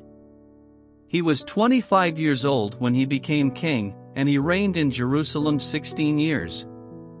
His mother's name was Jerusha daughter of Zadok. He did what was right in the eyes of the Lord, just as his father Uzziah had done. The high places, however, were not removed. The people continued to offer sacrifices and burn incense there. Jotham rebuilt the upper gate of the temple of the Lord. As for the other events of Jotham's reign, and what he did, are they not written in the book of the annals of the kings of Judah? In those days the Lord began to send Rezin king of Aram and Pekah son of Remaliah against Judah. Jotham rested with his ancestors and was buried with them in the city of David, the city of his father. And Ahaz his son succeeded him as king. In the 17th year of Pekah son of Remaliah, Ahaz son of Jotham king of Judah began to reign. Ahaz was 20 years old when he became king, and he reigned in Jerusalem 16 years. Unlike David his father, he did not do what was right in the eyes of the Lord his God. He followed the ways of the kings of Israel and even sacrificed his son in the fire, engaging in the detestable practices of the nations the Lord had driven out before the Israelites. He offered sacrifices and burned incense at the high places, on the hilltops and under every spreading tree. Then Rezin king of Aram and Pekah son of Remaliah king of Israel marched up to fight against Jerusalem and besieged Ahaz, but they could not overpower him. At that time, Rezin king of Aram recovered Elath for Aram by driving out the people of Judah. Edomites then moved into Elath and have lived there to this day. Ahaz sent messengers to say to Tiglath-Pileser king of Assyria, "I am your servant and vassal. Come up and save me out of the hand of the king of Aram and of the king of Israel, who are attacking me." And Ahaz took the silver and gold found in the temple of the Lord and in the treasuries of the royal palace and sent it as a gift to the king of Assyria. The king of Assyria complied by attacking Damascus and capturing it. He deported its inhabitants to Kir and put Rezin to death. Then King Ahaz went to Damascus to meet Tiglath-Pileser king of Assyria. He saw an altar in Damascus and sent to Uriah the priest a sketch of the altar, with detailed plans for its construction. So Uriah the priest built an altar in accordance with all the plans that King Ahaz had sent from Damascus and finished it before King Ahaz returned. When the king came back from Damascus and saw the altar, he approached it and presented offerings on it. He offered up his burnt offering and grain offering, poured out his drink offering, and splashed the blood of his fellowship offerings against the altar. 14 is for the bronze altar that stood before the Lord. He brought it from the front of the temple from between the new altar and the temple of the Lord and put it on the north side of the new altar. King Ahaz then gave these orders to Uriah the priest: on the large new altar, offer the morning burnt offering and the evening grain offering, the king's burnt offering and his grain offering, and the burnt offering of all the people of the land, and their grain offering and their drink offering. Sprinkle on the altar all the blood of the burnt offerings and sacrifices. But I will use the bronze altar for seeking guidance. And Uriah the priest did just as King Ahaz had ordered. King Ahaz cut off the side panels and removed the basins from the movable stands. He removed the sieve from the bronze bowls that supported it and set it on a stone base. He took away the Sabbath canopy that had been built at the temple and removed the royal entryway outside the temple of the Lord, in deference to the king of Assyria. As for the other events of the reign of Ahaz, and what he did, are they not written in the book of the annals of the kings of Judah? Ahaz rested with his ancestors and was buried with them in the city of David. And Hezekiah his son succeeded him as king. In the 12th year of Ahaz king of Judah, Hoshea son of Elah became king of Israel in Samaria, and he reigned 9 years. He did evil in the eyes of the Lord, but not like the kings of Israel who preceded him. Shalmaneser king of Assyria came up to attack Hoshea, who had been Shalmaneser's vassal and had paid him tribute. But the king of Assyria discovered that Hoshea was a traitor, for he had sent envoys to So king of Egypt, and he no longer paid tribute to the king of Assyria, as he had done year by year. Therefore Shalmaneser seized him and put him in prison. The king of Assyria invaded the entire land, marched against Samaria and laid siege to it for 3 years. In the 9th year of Hoshea, the king of Assyria captured Samaria and deported the Israelites to Assyria. He settled them in Hala, in Gozan on the Habor River and in the towns of the Medes. All this took place because the Israelites had sinned against the Lord their God, who had brought them up out of Egypt from under the power of Pharaoh king of Egypt. They worshipped other gods and followed the practices of the nations the Lord had driven out before them, as well as the practices that the kings of Israel had introduced. The Israelites secretly did things against the Lord their God that were not right. From watchtower to fortified city, they built themselves high places in all their towns. They set up sacred stones and Asherah poles on every high hill and under every spreading tree. At every high place they burned incense, as the nations whom the Lord had driven out before them had done. They did wicked things that aroused the Lord's anger. They worshipped idols, though the Lord had said, "You shall not do this." The Lord warned Israel and Judah through all his prophets and seers, "Turn from your evil ways. Observe my commands and decrees, in accordance with the entire law that I commanded your ancestors to obey and that I delivered to you through my servants the prophets." But they would not listen and were as stiff-necked as their ancestors, who did not trust in the Lord their God. They rejected his decrees and the covenant he had made with their ancestors and the statutes he had warned them to keep. They followed worthless idols and themselves became worthless. They imitated the nations around them, although the Lord had ordered them, "Do not do as they do," and they did the things the Lord had forbidden them to do. They forsook all the commands of the Lord their God and made for themselves 2 idols cast in the shape of calves, and an Asherah pole. They bowed down to all the starry hosts, and they worshipped Baal. They sacrificed their sons and daughters in the fire. They practiced divination and sought omens and sold themselves to do evil in the eyes of the Lord, arousing his anger.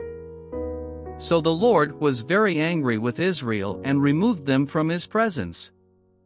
Only the tribe of Judah was left. And even Judah did not keep the commands of the Lord their God. They followed the practices Israel had introduced. Therefore the Lord rejected all the people of Israel, he afflicted them and gave them into the hands of plunderers, until he thrust them from his presence. When he tore Israel away from the house of David, they made Jeroboam son of Nebat their king. Jeroboam enticed Israel away from following the Lord and caused them to commit a great sin.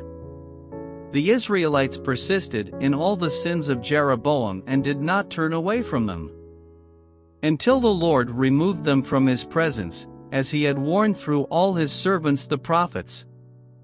So the people of Israel were taken from their homeland into exile in Assyria, and they are still there. The king of Assyria brought people from Babylon, Cutha, Abba, Hamath and Sepharvaim and settled them in the towns of Samaria to replace the Israelites. They took over Samaria and lived in its towns. When they first lived there, they did not worship the Lord, so he sent lions among them and they killed some of the people. It was reported to the king of Assyria, "The people you deported and resettled in the towns of Samaria do not know what the God of that country requires. He has sent lions among them, which are killing them off, because the people do not know what he requires."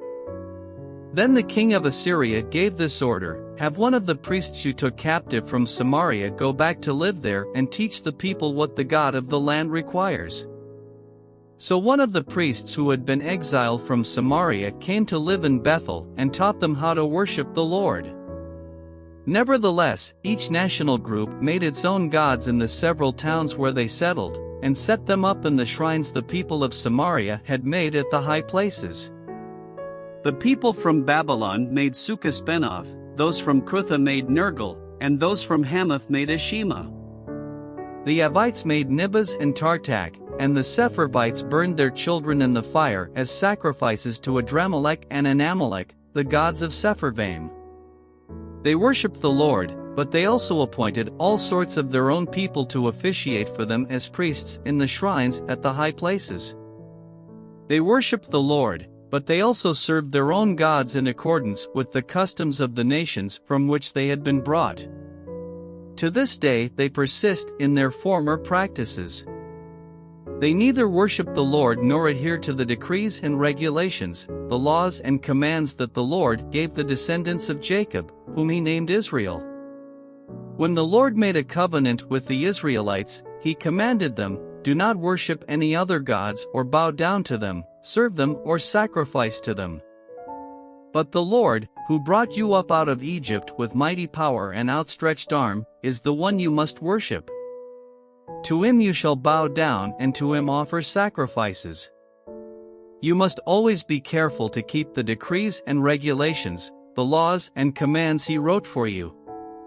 Do not worship other gods.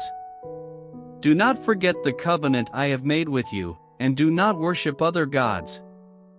Rather, worship the Lord your God. It is he who will deliver you from the hand of all your enemies. They would not listen, however, but persisted in their former practices.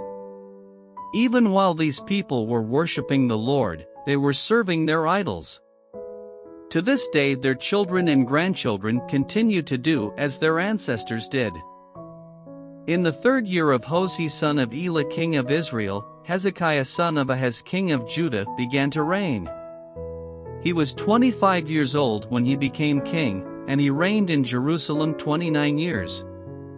His mother's name was Abijah daughter of Zechariah. He did what was right in the eyes of the Lord, just as his father David had done. He removed the high places, smashed the sacred stones, and cut down the Asherah poles. He broke into pieces the bronze snake Moses had made, for up to that time the Israelites had been burning incense to it. It was called Nehushtan. Hezekiah trusted in the Lord, the God of Israel. There was no one like him among all the kings of Judah, either before him or after him. He held fast to the Lord and did not stop following him. He kept the commands the Lord had given Moses. And the Lord was with him. He was successful in whatever he undertook. He rebelled against the king of Assyria and did not serve him. From watchtower to fortified city, he defeated the Philistines, as far as Gaza and its territory. In King Hezekiah's 4th year, which was the 7th year of Hosea son of Elah king of Israel, Shalmaneser king of Assyria marched against Samaria and laid siege to it. At the end of 3 years the Assyrians took it. So Samaria was captured in Hezekiah's 6th year, which was the 9th year of Hosea king of Israel. The king of Assyria deported Israel to Assyria and settled them in Hala, in Gozan on the Habor River and in towns of the Medes. This happened because they had not obeyed the Lord their God, but had violated his covenant, all that Moses the servant of the Lord commanded. They neither listened to the commands nor carried them out. In the 14th year of King Hezekiah's reign, Sennacherib king of Assyria attacked all the fortified cities of Judah and captured them. So Hezekiah king of Judah sent this message to the king of Assyria at Lachish: "I have done wrong. Withdraw from me, and I will pay whatever you demand of me." The king of Assyria exacted from Hezekiah king of Judah 300 talents of silver and 30 talents of gold. So Hezekiah gave him all the silver that was found in the temple of the Lord and in the treasuries of the royal palace. At this time Hezekiah king of Judah stripped off the gold with which he had covered the doors and doorposts of the temple of the Lord, and gave it to the king of Assyria. The king of Assyria sent his supreme commander, his chief officer and his field commander with a large army, from Lachish to King Hezekiah at Jerusalem. They came up to Jerusalem and stopped at the aqueduct of the upper pool, on the road to the washerman's field. They called for the king, and Eliakim son of Hilkiah the palace administrator, Shebna the secretary, and Joah son of Asaph the recorder went out to them. The field commander said to them, "Tell Hezekiah, this is what the great king, the king of Assyria, says. On what are you basing this confidence of yours? You say you have the counsel and the might for war, but you speak only empty words. On whom are you depending, that you rebel against me? 21 Look, I know you are depending on Egypt, that splintered reed of a staff, which pierces the hand of anyone who leans on it. Such is Pharaoh king of Egypt to all who depend on him. But if you say to me, we are depending on the Lord our God, assent he the one whose high places and altars Hezekiah removed, saying to Judah and Jerusalem, you must worship before this altar in Jerusalem? Come now, make a bargain with my master, the king of Assyria. I will give you 2,000 horses if you can put riders on them. How can you repulse one officer of the least of my master's officials, even though you are depending on Egypt for chariots and horsemen?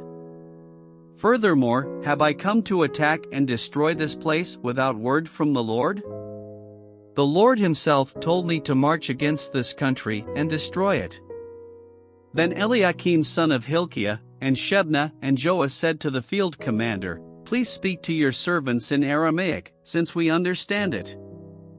Don't speak to us in Hebrew in the hearing of the people on the wall.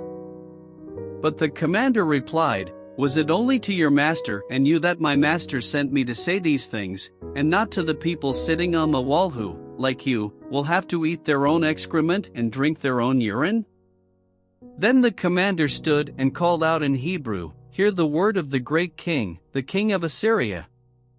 This is what the king says, do not let Hezekiah deceive you. He cannot deliver you from my hand. Do not let Hezekiah persuade you to trust in the Lord when he says, the Lord will surely deliver us, this city will not be given into the hand of the king of Assyria. Do not listen to Hezekiah. This is what the king of Assyria says, make peace with me and come out to me. Then each of you will eat fruit from your own vine and fig tree and drink water from your own cistern. Until I come and take you to a land like your own, a land of grain and new wine, a land of bread and vineyards, a land of olive trees and honey. Choose life and not death. Do not listen to Hezekiah, for he is misleading you when he says, the Lord will deliver us. Has the God of any nation ever delivered his land from the hand of the king of Assyria? Where are the gods of Hamath and Arpad? Where are the gods of Sepharvaim, Hena, and Eva? Have they rescued Samaria from my hand? Who of all the gods of these countries has been able to save his land from me? How then can the Lord deliver Jerusalem from my hand? But the people remained silent and said nothing in reply, because the king had commanded, do not answer him. Then Eliakim son of Hilkiah the palace administrator, Shebna the secretary, and Joah son of Asaph the recorder went to Hezekiah, with their clothes torn, and told him what the field commander had said. When King Hezekiah heard this, he tore his clothes and put on sackcloth and went into the temple of the Lord. He sent Eliakim the palace administrator, Shebna the secretary and the leading priests, all wearing sackcloth, to the prophet Isaiah son of Amoz. They told him, this is what Hezekiah says, this day is a day of distress and rebuke and disgrace, as when children come to the moment of birth and there is no strength to deliver them. It may be that the Lord your God will hear all the words of the field commander, whom his master, the king of Assyria, has sent to ridicule the living God, and that he will rebuke him for the words the Lord your God has heard. Therefore pray for the remnant that still survives. When King Hezekiah's officials came to Isaiah, Isaiah said to them, tell your master, this is what the Lord says, do not be afraid of what you have heard, those words with which the underlings of the king of Assyria have blasphemed me. Listen. When he hears a certain report, I will make him want to return to his own country, and there I will have him cut down with the sword. When the field commander heard that the king of Assyria had left Lachish, he withdrew and found the king fighting against Libnah. Now Sennacherib received a report that Tirhakah, the king of Cush, was marching out to fight against him.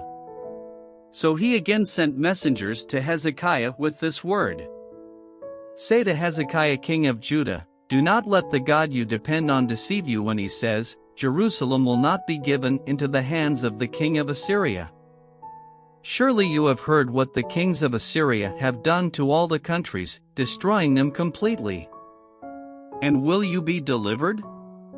Did the gods of the nations that were destroyed by my predecessors deliver them, the gods of Gozan, Haran, Rezeph, and the people of Eden who were in Tel Assar? Where is the king of Hamath or the king of Arpad? Where are the kings of Lair, Sepharvaim, Hena, and Eva? Hezekiah received the letter from the messengers and read it. Then he went up to the temple of the Lord and spread it out before the Lord. And Hezekiah prayed to the Lord, Lord, the God of Israel, enthroned between the cherubim, you alone are God over all the kingdoms of the earth. You have made heaven and earth. Give ear, Lord, and hear, open your eyes, Lord, and see, listen to the words Sennacherib has sent to ridicule the living God. It is true, Lord, that the Assyrian kings have laid waste these nations and their lands. They have thrown their gods into the fire and destroyed them, for they were not gods but only wood and stone, fashioned by human hands. Now, Lord our God, deliver us from his hand, so that all the kingdoms of the earth may know that you alone, Lord, are God. Then Isaiah son of Amoz sent a message to Hezekiah. This is what the Lord, the God of Israel, says, I have heard your prayer concerning Sennacherib king of Assyria. This is the word that the Lord has spoken against him. Virgin daughter Zion despises you and mocks you. Daughter Jerusalem tosses her head as you flee. Who is it you have ridiculed and blasphemed? Against whom have you raised your voice and lifted your eyes in pride? Against the Holy One of Israel. By your messengers you have ridiculed the Lord. And you have said, with my many chariots I have ascended the heights of the mountains, the utmost heights of Lebanon. I have cut down its tallest cedars, the choicest of its junipers. I have reached its remotest parts, the finest of its forests. I have dug wells in foreign lands and drunk the water there. With the soles of my feet I have dried up all the streams of Egypt. Have you not heard? Long ago I ordained it. In days of old I planned it, now I have brought it to pass, that you have turned fortified cities into piles of stone. Their people, drained of power, are dismayed and put to shame. They are like plants in the field, like tender green shoots, like grass sprouting on the roof, scorched before it grows up. But I know where you are and when you come and go and how you rage against me. Because you rage against me and because your insolence has reached my ears, I will put my hook in your nose and my bit in your mouth, and I will make you return by the way you came. This will be the sign for you, Hezekiah. This year you will eat what grows by itself, and the second year what springs from that. But in the third year sow and reap, plant vineyards and eat their fruit. Once more a remnant of the kingdom of Judah will take root below and bear fruit above. For out of Jerusalem will come a remnant, and out of Mount Zion a band of survivors. The zeal of the Lord Almighty will accomplish this. Therefore this is what the Lord says concerning the king of Assyria, he will not enter the city or shoot an arrow here. He will not come before it with shield or build a siege ramp against it.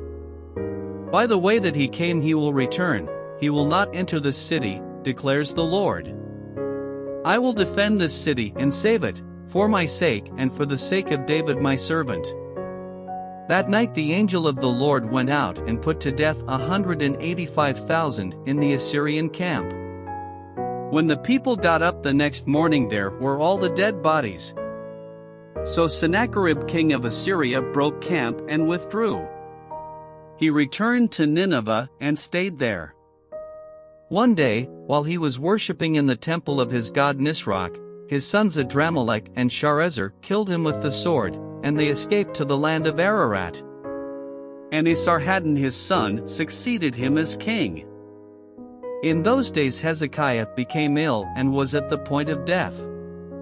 The prophet Isaiah son of Amoz went to him and said, This is what the Lord says, put your house in order, because you are going to die, you will not recover.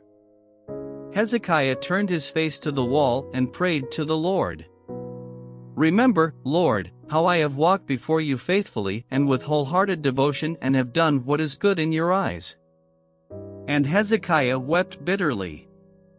Before Isaiah had left the middle court, the word of the Lord came to him. 5 Go back and tell Hezekiah, the ruler of my people, this is what the Lord, the God of your father David, says, I have heard your prayer and seen your tears, I will heal you.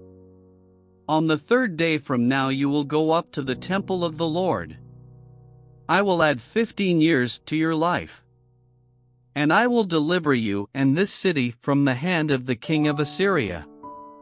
I will defend this city for my sake and for the sake of my servant David. Then Isaiah said, Prepare a poultice of figs. They did so and applied it to the boil, and he recovered. Hezekiah had asked Isaiah, What will be the sign that the Lord will heal me and that I will go up to the temple of the Lord on the 3rd day from now?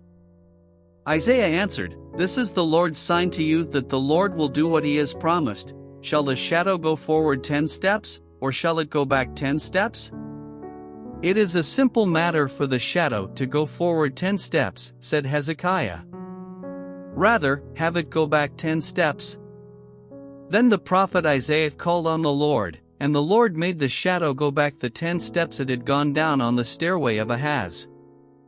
At that time Marduk-Baladan son of Baladan king of Babylon sent Hezekiah letters and a gift, because he had heard of Hezekiah's illness. Hezekiah received the envoys and showed them all that was in his storehouses, the silver, the gold, the spices, and the fine olive oil, his armory, and everything found among his treasures. There was nothing in his palace or in all his kingdom that Hezekiah did not show them.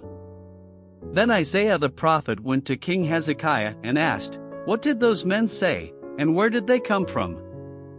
From a distant land, Hezekiah replied. They came from Babylon. The prophet asked, What did they see in your palace? They saw everything in my palace, Hezekiah said. There is nothing among my treasures that I did not show them. Then Isaiah said to Hezekiah, Hear the word of the Lord. The time will surely come when everything in your palace, and all that your predecessors have stored up until this day, will be carried off to Babylon. Nothing will be left, says the Lord. And some of your descendants, your own flesh and blood, who will be born to you, will be taken away, and they will become eunuchs in the palace of the king of Babylon. The word of the Lord you have spoken is good, Hezekiah replied. For he thought, Will there not be peace and security in my lifetime? As for the other events of Hezekiah's reign, all his achievements and how he made the pool and the tunnel by which he brought water into the city, are they not written in the book of the annals of the kings of Judah? Hezekiah rested with his ancestors. And Manasseh his son succeeded him as king.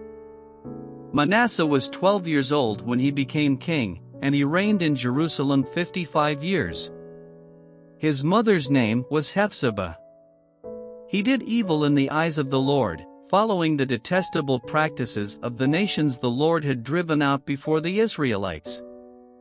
He rebuilt the high places his father Hezekiah had destroyed. He also erected altars to Baal and made an Asherah pole, as Ahab king of Israel had done. He bowed down to all the starry hosts and worshipped them. He built altars in the temple of the Lord, of which the Lord had said, In Jerusalem I will put my name. In the 2 courts of the temple of the Lord, he built altars to all the starry hosts. He sacrificed his own son in the fire, practiced divination, sought omens, and consulted mediums and spiritists. He did much evil in the eyes of the Lord, arousing his anger.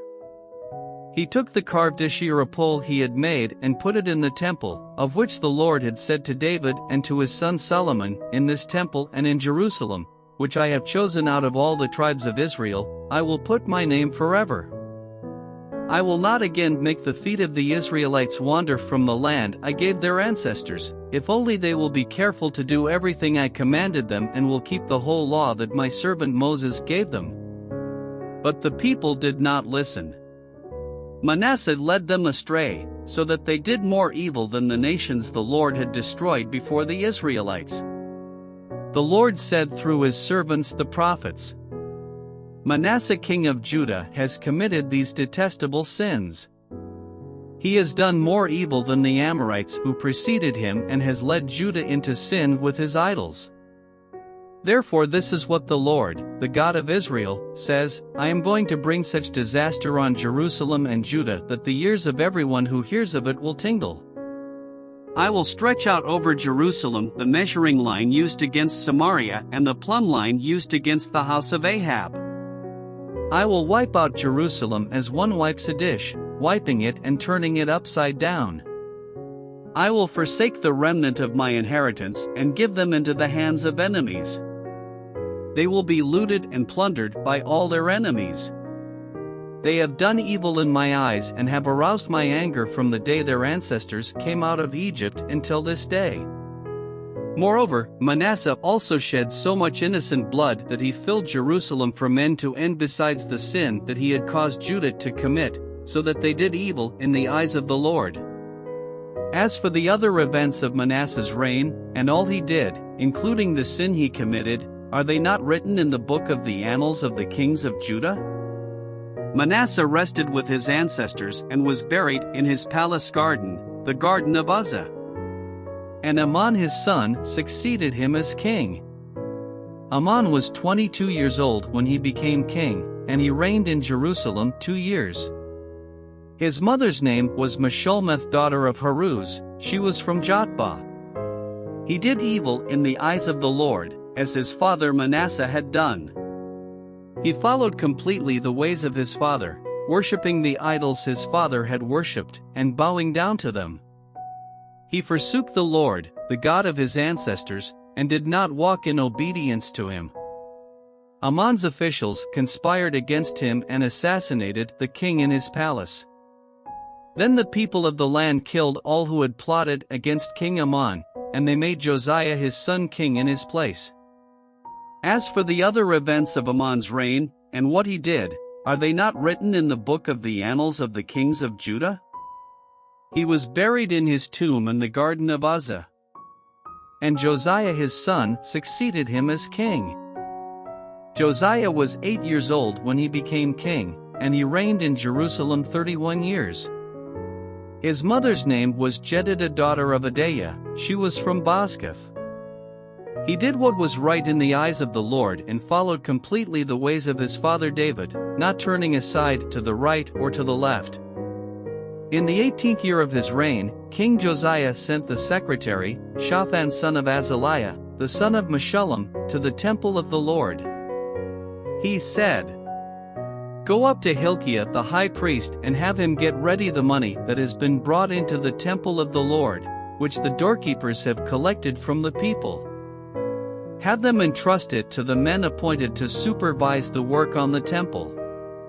And have these men pay the workers who repair the temple of the Lord, the carpenters, the builders, and the masons. Also have them purchase timber and dress stone to repair the temple. But they need not account for the money entrusted to them, because they are honest in their dealings. Hilkiah the high priest said to Shaphan the secretary, I have found the book of the law in the temple of the Lord. He gave it to Shaphan, who read it. 9 Then Shaphan the secretary went to the king and reported to him, Your officials have paid out the money that was in the temple of the Lord and have entrusted it to the workers and supervisors at the temple. Then Shaphan the secretary informed the king, Hilkiah the priest has given me a book. And Shaphan read from it in the presence of the king. When the king heard the words of the book of the law, he tore his robes. 12 He gave these orders to Hilkiah the priest, Ahikam son of Shaphan, Akbir son of Micaiah, Shaphan the secretary and Asaiah the king's attendant. Go and inquire of the Lord for me and for the people and for all Judah about what is written in this book that has been found. Great is the Lord's anger that burns against us, because those who have gone before us have not obeyed the words of this book, they have not acted in accordance with all that is written there concerning us. Hilkiah the priest, Ahikam, Akbir, Shaphan and Asaiah went to speak to the prophet Huldah, who was the wife of Shallum son of Tikvah, the son of Harhez, keeper of the wardrobe. She lived in Jerusalem, in the new quarter. She said to them, "This is what the Lord, the God of Israel, says, tell the man who sent you to me.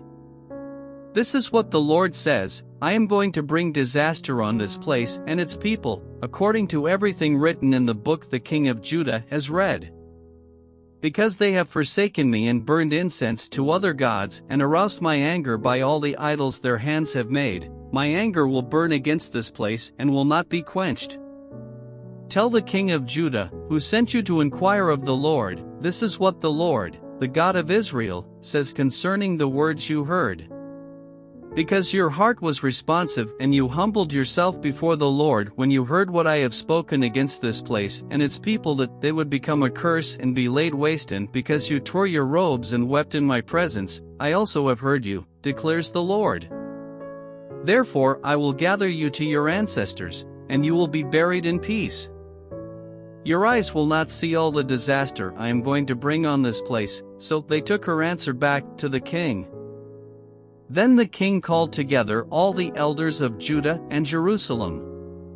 He went up to the temple of the Lord with the people of Judah, the inhabitants of Jerusalem, the priests and the prophets, all the people from the least to the greatest.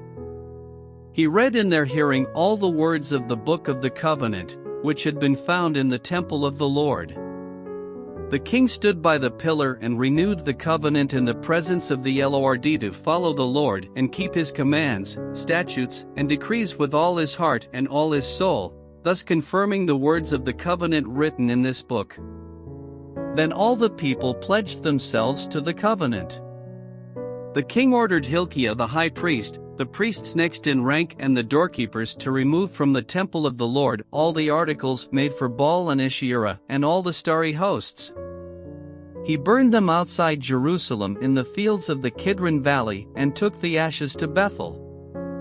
He did away with the idolatrous priests appointed by the kings of Judah to burn incense on the high places of the towns of Judah and on those around Jerusalem, those who burned incense to Baal, to the sun and moon, to the constellations and to all the starry hosts. He took the Asherah pole from the temple of the Lord to the Kidron Valley outside Jerusalem and burned it there. He ground it to powder and scattered the dust over the graves of the common people. He also tore down the quarters of the male shrine prostitutes that were in the temple of the Lord, the quarters where women did weaving for Asherah. Josiah brought all the priests from the towns of Judah and desecrated the high places, from Geba to Beersheba, where the priests had burned incense. He broke down the gateway at the entrance of the gate of Joshua, the city governor, which was on the left of the city gate. Although the priests of the high places did not serve at the altar of the Lord in Jerusalem, they ate unleavened bread with their fellow priests. He desecrated Topheth, which was in the valley of Ben Hinnom, so no one could use it to sacrifice their son or daughter in the fire to Molech. He removed from the entrance to the temple of the Lord the horses that the kings of Judah had dedicated to the sun. They were in the court near the room of an official named Nathan-Melech. Josiah then burned the chariots dedicated to the sun. He pulled down the altars the kings of Judah had erected on the roof near the upper room of Ahaz, and the altars Manasseh had built in the two courts of the temple of the Lord. He removed them from there, smashed them to pieces and threw the rubble into the Kidron Valley. The king also desecrated the high places that were east of Jerusalem on the south of the hill of corruption, the ones Solomon king of Israel had built for Ashtoreth, the vile goddess of the Sidonians, for Chemosh the vile god of Moab, and for Molech the detestable god of the people of Ammon. Josiah smashed the sacred stones and cut down the Asherah poles and covered the sites with human bones. Even the altar at Bethel, a high place made by Jeroboam son of Nebat, who had caused Israel to sin, even that altar and high place he demolished. He burned the high place and ground it to powder, and burned the Asherah pole also. Then Josiah looked around, and when he saw the tombs that were there on the hillside, he had the bones removed from them and burned on the altar to defile it, in accordance with the word of the Lord proclaimed by the man of God who foretold these things. The king asked, "What is that tombstone I see?" The people of the city said, "It marks the tomb of the man of God who came from Judah and pronounced against the altar of Bethel the very things you have done to it." "Leave it alone," he said. "Don't let anyone disturb his bones." So they spared his bones and those of the prophet who had come from Samaria. Just as he had done at Bethel, Josiah removed all the shrines at the high places that the kings of Israel had built in the towns of Samaria and that had aroused the Lord's anger. Josiah slaughtered all the priests of those high places on the altars and burned human bones on them. Then he went back to Jerusalem. The king gave this order to all the people: "Celebrate the Passover to the Lord your God, as it is written in this book of the covenant." Neither in the days of the judges who led Israel nor in the days of the kings of Israel and the kings of Judah had any such Passover been observed. But in the 18th year of King Josiah, this Passover was celebrated to the Lord in Jerusalem. Furthermore, Josiah got rid of the mediums and spiritists, the household gods, the idols, and all the other detestable things seen in Judah and Jerusalem. This he did to fulfill the requirements of the law written in the book that Hilkiah the priest had discovered in the temple of the Lord.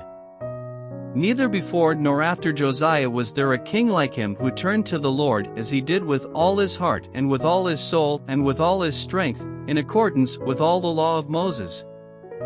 Nevertheless, the Lord did not turn away from the heat of his fierce anger, which burned against Judah because of all that Manasseh had done to arouse his anger. So the Lord said, "I will remove Judah also from my presence as I removed Israel, and I will reject Jerusalem, the city I chose, and this temple, about which I said, my name shall be there." As for the other events of Josiah's reign, and all he did, are they not written in the book of the annals of the kings of Judah? While Josiah was king, Pharaoh Necho king of Egypt went up to the Euphrates River to help the king of Assyria. King Josiah marched out to meet him in battle, but Necho faced him and killed him at Megiddo. Josiah's servants brought his body in a chariot from Megiddo to Jerusalem and buried him in his own tomb. And the people of the land took Jehoahaz son of Josiah and anointed him and made him king in place of his father. Jehoahaz was 23 years old when he became king, and he reigned in Jerusalem 3 months. His mother's name was Hamutal daughter of Jeremiah, she was from Libnah. He did evil in the eyes of the Lord, just as his predecessors had done. Pharaoh Necho put him in chains at Riblah in the land of Hamath so that he might not reign in Jerusalem, and he imposed on Judah a levy of 100 talents of silver and a talent of gold. Pharaoh Necho made Eliakim son of Josiah king in place of his father Josiah and changed Eliakim's name to Jehoiakim. But he took Jehoahaz and carried him off to Egypt, and there he died. Jehoiakim paid Pharaoh Necho the silver and gold he demanded. In order to do so, he taxed the land and exacted the silver and gold from the people of the land according to their assessments. Jehoiakim was 25 years old when he became king, and he reigned in Jerusalem 11 years. His mother's name was Zebidah daughter of Pedaiah, she was from Rumah. And he did evil in the eyes of the Lord, just as his predecessors had done. During Jehoiakim's reign, Nebuchadnezzar king of Babylon invaded the land, and Jehoiakim became his vassal for 3 years. But then he turned against Nebuchadnezzar and rebelled. The Lord sent Babylonian, Aramean, Moabite and Ammonite raiders against him to destroy Judah, in accordance with the word of the Lord proclaimed by his servants the prophets. Surely these things happened to Judah according to the Lord's command, in order to remove them from his presence because of the sins of Manasseh and all he had done, including the shedding of innocent blood. For he had filled Jerusalem with innocent blood, and the Lord was not willing to forgive. As for the other events of Jehoiakim's reign, and all he did, are they not written in the book of the annals of the kings of Judah? Jehoiakim rested with his ancestors. And Jehoiakim his son succeeded him as king. The king of Egypt did not march out from his own country again, because the king of Babylon had taken all his territory, from the Wadi of Egypt to the Euphrates River. Jehoiakim was 18 years old when he became king, and he reigned in Jerusalem 3 months. His mother's name was Nehushta, daughter of Elnathan. She was from Jerusalem. He did evil in the eyes of the Lord, just as his father had done. At that time the officers of Nebuchadnezzar king of Babylon advanced on Jerusalem and laid siege to it. And Nebuchadnezzar himself came up to the city while his officers were besieging it. Jehoiakim king of Judah, his mother, his attendants, his nobles, and his officials all surrendered to him. In the 8th year of the reign of the king of Babylon, he took Jehoiakim prisoner. As the Lord had declared, Nebuchadnezzar removed the treasures from the temple of the Lord and from the royal palace, and cut up the gold articles that Solomon king of Israel had made for the temple of the Lord. He carried all Jerusalem into exile, all the officers and fighting men, and all the skilled workers and artisans, a total of 10,000. Only the poorest people of the land were left. Nebuchadnezzar took Jehoiakim captive to Babylon. He also took from Jerusalem to Babylon the king's mother, his wives, his officials, and the prominent people of the land. The king of Babylon also deported to Babylon the entire force of 7,000 fighting men, strong and fit for war, and 1,000 skilled workers and artisans. He made Mattaniah, Jehoiakim's uncle, king in his place and changed his name to Zedekiah. Zedekiah was 21 years old when he became king, and he reigned in Jerusalem 11 years. His mother's name was Hamutal, daughter of Jeremiah. She was from Libnah. He did evil in the eyes of the Lord, just as Jehoiakim had done. It was because of the Lord's anger that all this happened to Jerusalem and Judah, and in the end he thrust them from his presence. Now Zedekiah rebelled against the king of Babylon. So in the 9th year of Zedekiah's reign, on the 10th day of the 10th month, Nebuchadnezzar king of Babylon marched against Jerusalem with his whole army. He encamped outside the city and built siege works all around it. The city was kept under siege until the 11th year of King Zedekiah. By the 9th day of the 4th month, the famine in the city had become so severe that there was no food for the people to eat. Then the city wall was broken through, and the whole army fled at night through the gate between the 2 walls near the king's garden, though the Babylonians were surrounding the city. They fled toward the Arabah. But the Babylonian army pursued the king and overtook him in the plains of Jericho. All his soldiers were separated from him and scattered. And he was captured. He was taken to the king of Babylon at Riblah, where sentence was pronounced on him. They killed the sons of Zedekiah before his eyes. Then they put out his eyes, bound him with bronze shackles, and took him to Babylon. On the 7th day of the 5th month, in the 19th year of Nebuchadnezzar king of Babylon, Nebuzaradan, commander of the imperial guard and official of the king of Babylon, came to Jerusalem. He set fire to the temple of the Lord, the royal palace, and all the houses of Jerusalem. Every important building he burned down. The whole Babylonian army, under the commander of the imperial guard, broke down the walls around Jerusalem. Nebuzaradan, the commander of the guard, carried into exile the people who remained in the city, along with the rest of the populace and those who had deserted to the king of Babylon. But the commander left behind some of the poorest people of the land to work the vineyards and fields. The Babylonians broke up the bronze pillars, the movable stands, and the bronze sea that were at the temple of the Lord, and they carried the bronze to Babylon. They also took away the pots, shovels, wick trimmers, dishes, and all the bronze articles used in the temple service. The commander of the imperial guard took away the censers and sprinkling bowls, all that were made of pure gold or silver. The bronze from the 2 pillars, the sea and the movable stands, which Solomon had made for the temple of the Lord, was more than could be weighed. Each pillar was 18 cubits high. The bronze capital on top of one pillar was 3 cubits high and was decorated with a network and pomegranates of bronze all around. The other pillar, with its network, was similar. The commander of the guard took as prisoners Sariah the chief priest, Zephaniah the priest next in rank, and the 3 doorkeepers. Of those still in the city, he took the officer in charge of the fighting men, and 5 royal advisers. He also took the secretary, who was chief officer, in charge of conscripting the people of the land, and 60 of the conscripts who were found in the city. Nebuzaradan the commander took them all and brought them to the king of Babylon at Riblah. There at Riblah, in the land of Hamath, the king had them executed. So Judah went into captivity, away from her land. Nebuchadnezzar king of Babylon appointed Gedaliah son of Ahikam, the son of Shaphan, to be over the people he had left behind in Judah.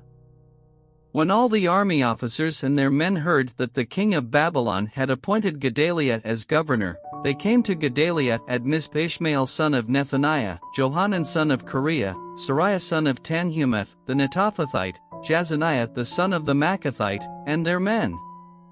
Gedaliah took an oath to reassure them and their men. "Do not be afraid of the Babylonian officials," he said. "Settle down in the land and serve the king of Babylon, and it will go well with you." In the 7th month, however, Ishmael son of Nethaniah, the son of Elishama, who was of royal blood, came with 10 men and assassinated Gedaliah and also the men of Judah and the Babylonians who were with him at Mizpah.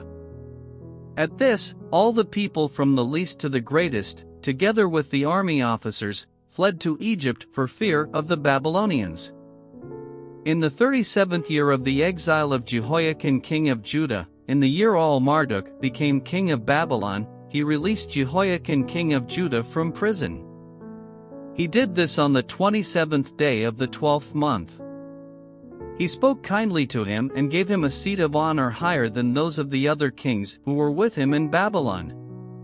So Jehoiakim put aside his prison clothes and for the rest of his life ate regularly at the king's table. Day by day the king gave Jehoiakim a regular allowance as long as he lived.